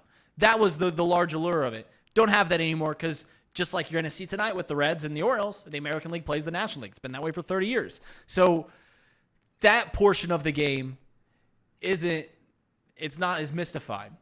So then they brought in, all right, we started interleague play. How do we invent this? Well, the winner of the All-Star game gets home field advantage in the World Series.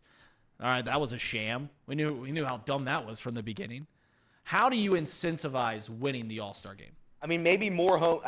The only thing I can think of right off the top of my head, and it would kind of be silly, but it would still make a little bit of sense. If the NL wins Maybe you get your pick for the next schedule, or maybe a schedule in the future where you get to pick an AL opponent. You're coming home. So now you get home field advantage for a random series against an AL opponent. You get to pick, though. Something like that. And obviously for players, money. You offer them money. Those are my two bright ideas here.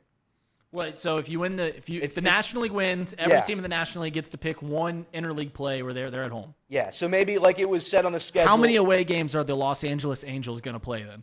Because everyone wants to see Shohei and Trout play. Yeah. or the Yankees and Red Sox just playing on the road all the time. Well, yeah, that would be an issue. But again, I think something like that. I don't know what the answer is. No, because I was going in a different direction. Okay, so go ahead. I stepped out and went to the bathroom. Did we talk about what happened with the Rockies and the Angels this week? No, we didn't. Okay. Elliot, cue the music, hit the stat, go. The Angels outscored the Rockies, Reed, 32-12. They lost the series to Colorado. 32-12, they won the series, but then they lost the entire series. The Angels scored more runs in the third inning of that game than Colorado did in the entire series, and they lost 2 out of 3 games. That is tough to do. Tungsten Armo Doyle. That's brutal. I don't know. By the way, the Rockies are just a joke, right? I mean, they play in that fun park over there in Colorado where all the balls fly 490 and just automatic home runs, and then they come on the road and they lose every single game they play. I don't know what's going on with Colorado, but that franchise needs to be looked at. Timeout. I just noticed, I'm looking at the Angels baseball reference page. Sam Bachman pitched for the Angels from Miami. He was their first-round draft choice, Miami, Ohio. A few years ago, he's pitching. The Angels, everyone's like, the Angels are going to be sellers. Why are the Angels sellers? Angels aren't sellers. Why are they sellers? Yeah, that's silly. They are 5 games over 500. I know they're 8 games back in the division because the Rangers are doing it, but if I looked at the wild card, let me pull up the wild card right now. How far back in that are they? And they also have the MVP on their team. And you're telling me they're going to trade their MVP when they are looking at the wild card right now. They are a game back in the wild card. Why do people keep bringing up Shohei being gone? I get that Shohei is going to more than likely go to another team. And that's another thing. People always talk about, where is Shohei going to go? Is he going to go to the Dodgers, the Yankees, the Mets? Why couldn't he go back to the Angels? They've got money. They spent $300 million on Albert Pujols a decade ago. Got Josh Hamilton the same offseason. C.J. Wilson. They spend money. Got Anthony Rendon. They spend money. I don't think anyone thinks that the Angels are going to be sellers. Did Shohei say he didn't want to play for the Angels? He said he wants to play for a winning team, which he said he didn't want to play for the Angels. Correct. So that's a shot at the Angels. I think their owner said they don't want to trade him. So I don't think you will see a Shohei trade ever. But I could be wrong. I could be wrong. If they know Shohei is not going to sign for any amount of money, which I find hard to believe, then I guess they would trade him. But I don't know. I mean, Shohei Ohtani is quietly just leading the league in RBIs, leading the league in home runs. Oh, yeah, and he's got let me even pull up his pitching stats. I think he's got a 3.1 ERA. Is that right? He's got a 3.1 ERA, 117 strikeouts. Does he just win MVP automatically now? You So just write him in? someone asked me this one time as we're just bouncing around everything. They're like, oh, so you're just going to give the MVP to Shohei Ohtani every time he hits 30 home runs and strikes out 200 batters? Yeah. Why wouldn't you? Yeah. It's the most valuable player, and he's a top 5 hitter and a top 10 pitcher. Like, you have to. These are the same dweebs that also say LeBron shouldn't have like 15 MVPs. Yeah, that's like he should have 15 MVPs, 10 at least. I agree. It's the same argument. The only way that Shohei Ohtani doesn't win an MVP is when Aaron Judge breaks the American League home run record. That's true. It's literally the only way he loses it. Shohei Ohtani, they should just change the name to the Ohtani Award. They should. No, they absolutely should. He might win. I mean, he's only got one. Unless he gets injured this year, he's going to win a second this year. Like, not to do the participation trophy thing, because I would never do that. Never. I would not. Well, what the hell is voter fatigue?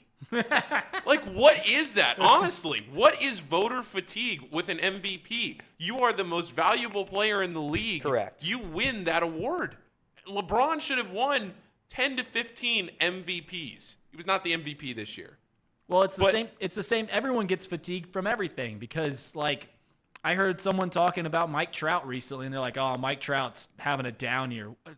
Yeah, he's batting .255, but still get on base 37% of the time, 17 home runs, 40 RBI. So he's on pace to hit 36 home runs, have 100 RBIs, have a 370 on base percentage. Like, he's still going to be a great player.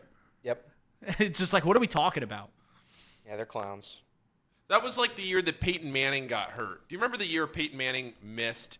I forget. I think it was with the Colts, and the Colts were competing for a playoff spot, Super Bowl, and he missed. And then the Colts just absolutely sucked the next year, and everybody was going, "Well, should Peyton Manning get an MVP vote, a token MVP vote here, given how valuable he was to the team?" And I'm going, I mean, hey, maybe give it a little thought. But it's just ridiculous, these people that want to say that Shohei is not the most valuable. You're telling me that Shohei Ohtani, who can – the only thing the guy can't do is pitch with both hands. That's the only way he'd be more valuable, is to be able to add 2 spots to the rotation. Yeah, I would like actually to see, like, Shohei be a defender and him just be a plus defender too, like him play right field and just gunning people out left and right.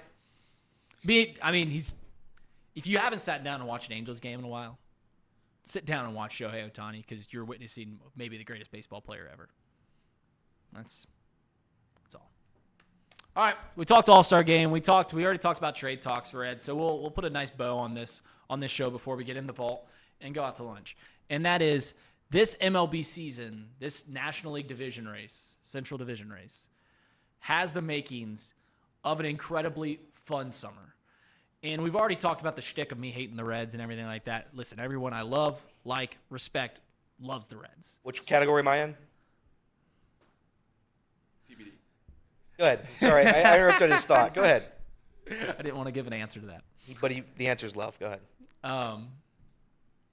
I've always said that the most fun I think I could have as a sports fan is have a division race between the Cubs and the Reds.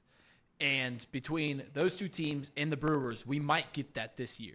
And regardless of what happens at this trade deadline for the Reds, they've got so much damn talent in their lineup that they are going to be competing for this National League Central Division title in August, at least, maybe say even September, more than likely September, because they are just that talented.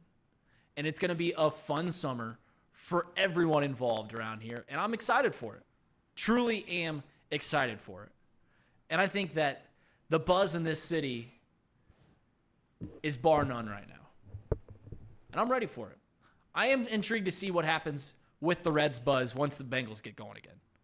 Because we keep dancing around this baseball town, football town, and we saw the baseball town show out this past weekend. 40,000 at every game. But I think that people are drunk on the hoods. I don't think people can get enough Cincinnati Bengals right now. Does that qualm now that the Reds are playing well? Probably. But I'm intrigued to see what happens this September. All right, let's go in the vault. This is sponsored by Betfred Sportsbook.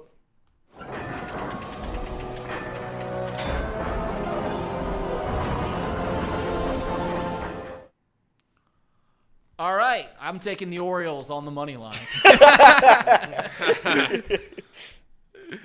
Elliot? Reds, money line, plus 115 on the greatest sports book the world's ever created, Betfred.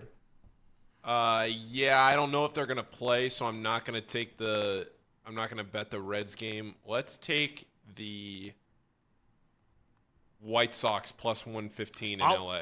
I was just saying that. Who's pitching in that game? It's a good question. Is it Cease? Former Cubby. Yeah, it is Cease versus Reed Detmers, so it's... Give me the White Sox. Each team's best pitcher. Both Detmers has a lower ERA, but he's 1-5. You're taking the White Sox? White Sox. I am Casey's going hard to... in the lab over here. I'm going to take the Rangers. I'm going to take the spread, minus 1.5. That's at, like, almost plus money, I'm assuming. Even money. Yeah, that's about minus 110. That's a good bet. I like that. Yeah, if you want to know why you don't trade prospects for a starting pitching guy right then and there, which, once again, I am pro the Reds getting a starting pitcher.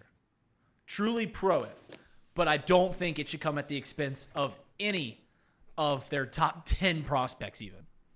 And that might limit the field on who you can get, but I think that's the whole point. Is I don't want to mortgage the future, but there's a very real problem in the fact that the starting pitching is terrible right now. So anything you get is an upgrade. So why not get a lowly prospect and maybe some cash for, I know you guys laughed at me earlier, for 43-year-old Rich Hill. I don't think that's a terrible and audacious deal. You pay Rich Hill's contract of $8 million, and you get a left-handed pitcher to play every fifth day.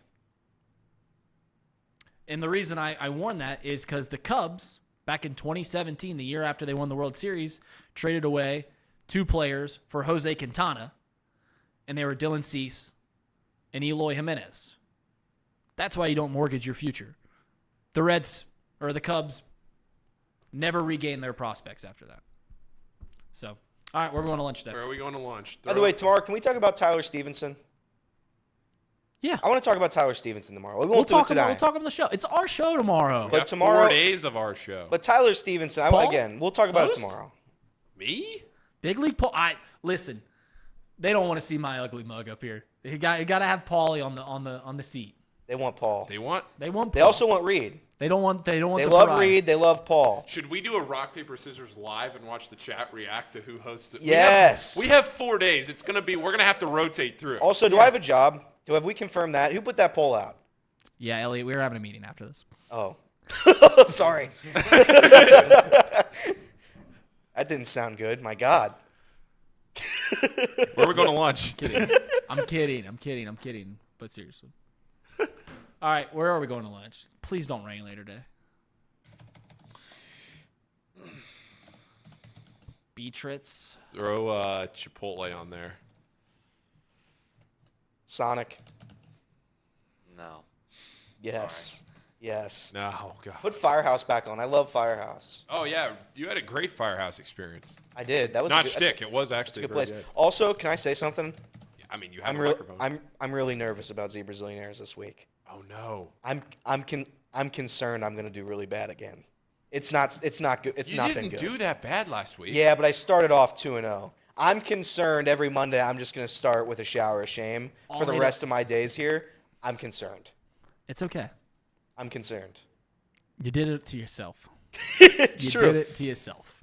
If I win this week, can I have a hug, Reed? Sure. Reed says he's going to hug me, guys. All laid up. Put it on there. Oh, yeah.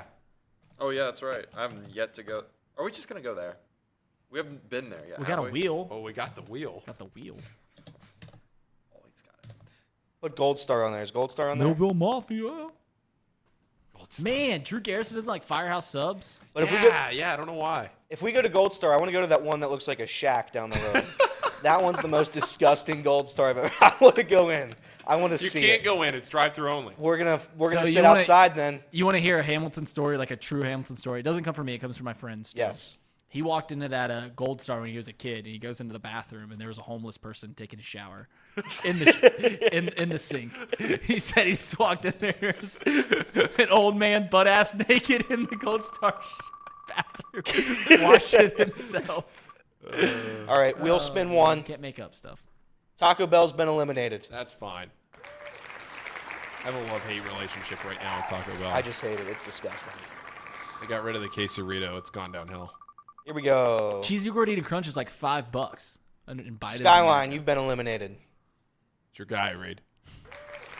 I made a crackhead version of a Cholito last night. I got home and made hamburger helper. Yeah. For me and the wife, and I put the hamburger helper in a tortilla, and it was incredible.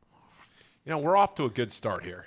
There's some L's still up on the board, but we're off to a good start. Are you a chef, Reed? Are you a good cook? I love cooking. Yes, okay. I am a good cook. All right. We had to put Reed makes us lunch one of these times then. Would love to make you guys lunch. If I'm still here. type movie. Like some of your famous Gnocchi. Yeah, you want to try and pronounce that? Gnocchi. What, Gnocchi? Get out of here. Stop. Ooh. Oh, brutal. Lost Chipotle. They were going to be out of meat anyway. Probably true. I like the colors up there. Green, Yeah. yellow, blue. I was just like thinking the those. same thing. AJ Worth says Reed was just talking about how he's a good cook and he put hamburger helper in a tortilla last night. Sound like a college stoner. I want a Jersey Mike's. Culver's, you're gone. See ya. Smell ya. You've been eliminated. Oh, no. Which is it? Oh. That is like right down the middle. I really want it to be Sonic.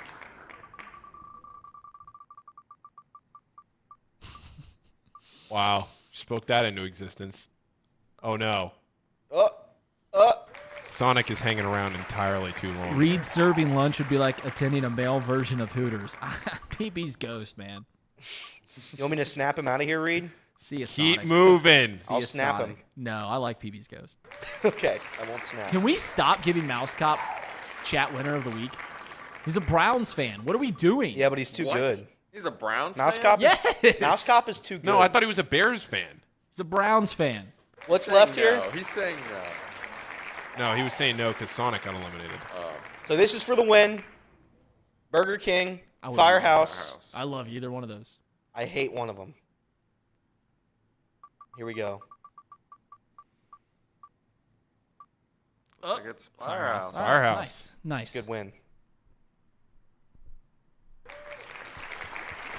Mouse Cop, do you want to defend if you're a Browns fan or not, or do you? He's probably typing out a long message right now. Because I'm pretty sure he is a Browns fan. I thought he said he was a Bears fan, but maybe he is a Browns fan. I can't believe he's a Browns fan. If I am not really a football guy. Yep. It's the Bears and Browns. Yeah, okay. So Bears and Browns. Okay. Oh, well.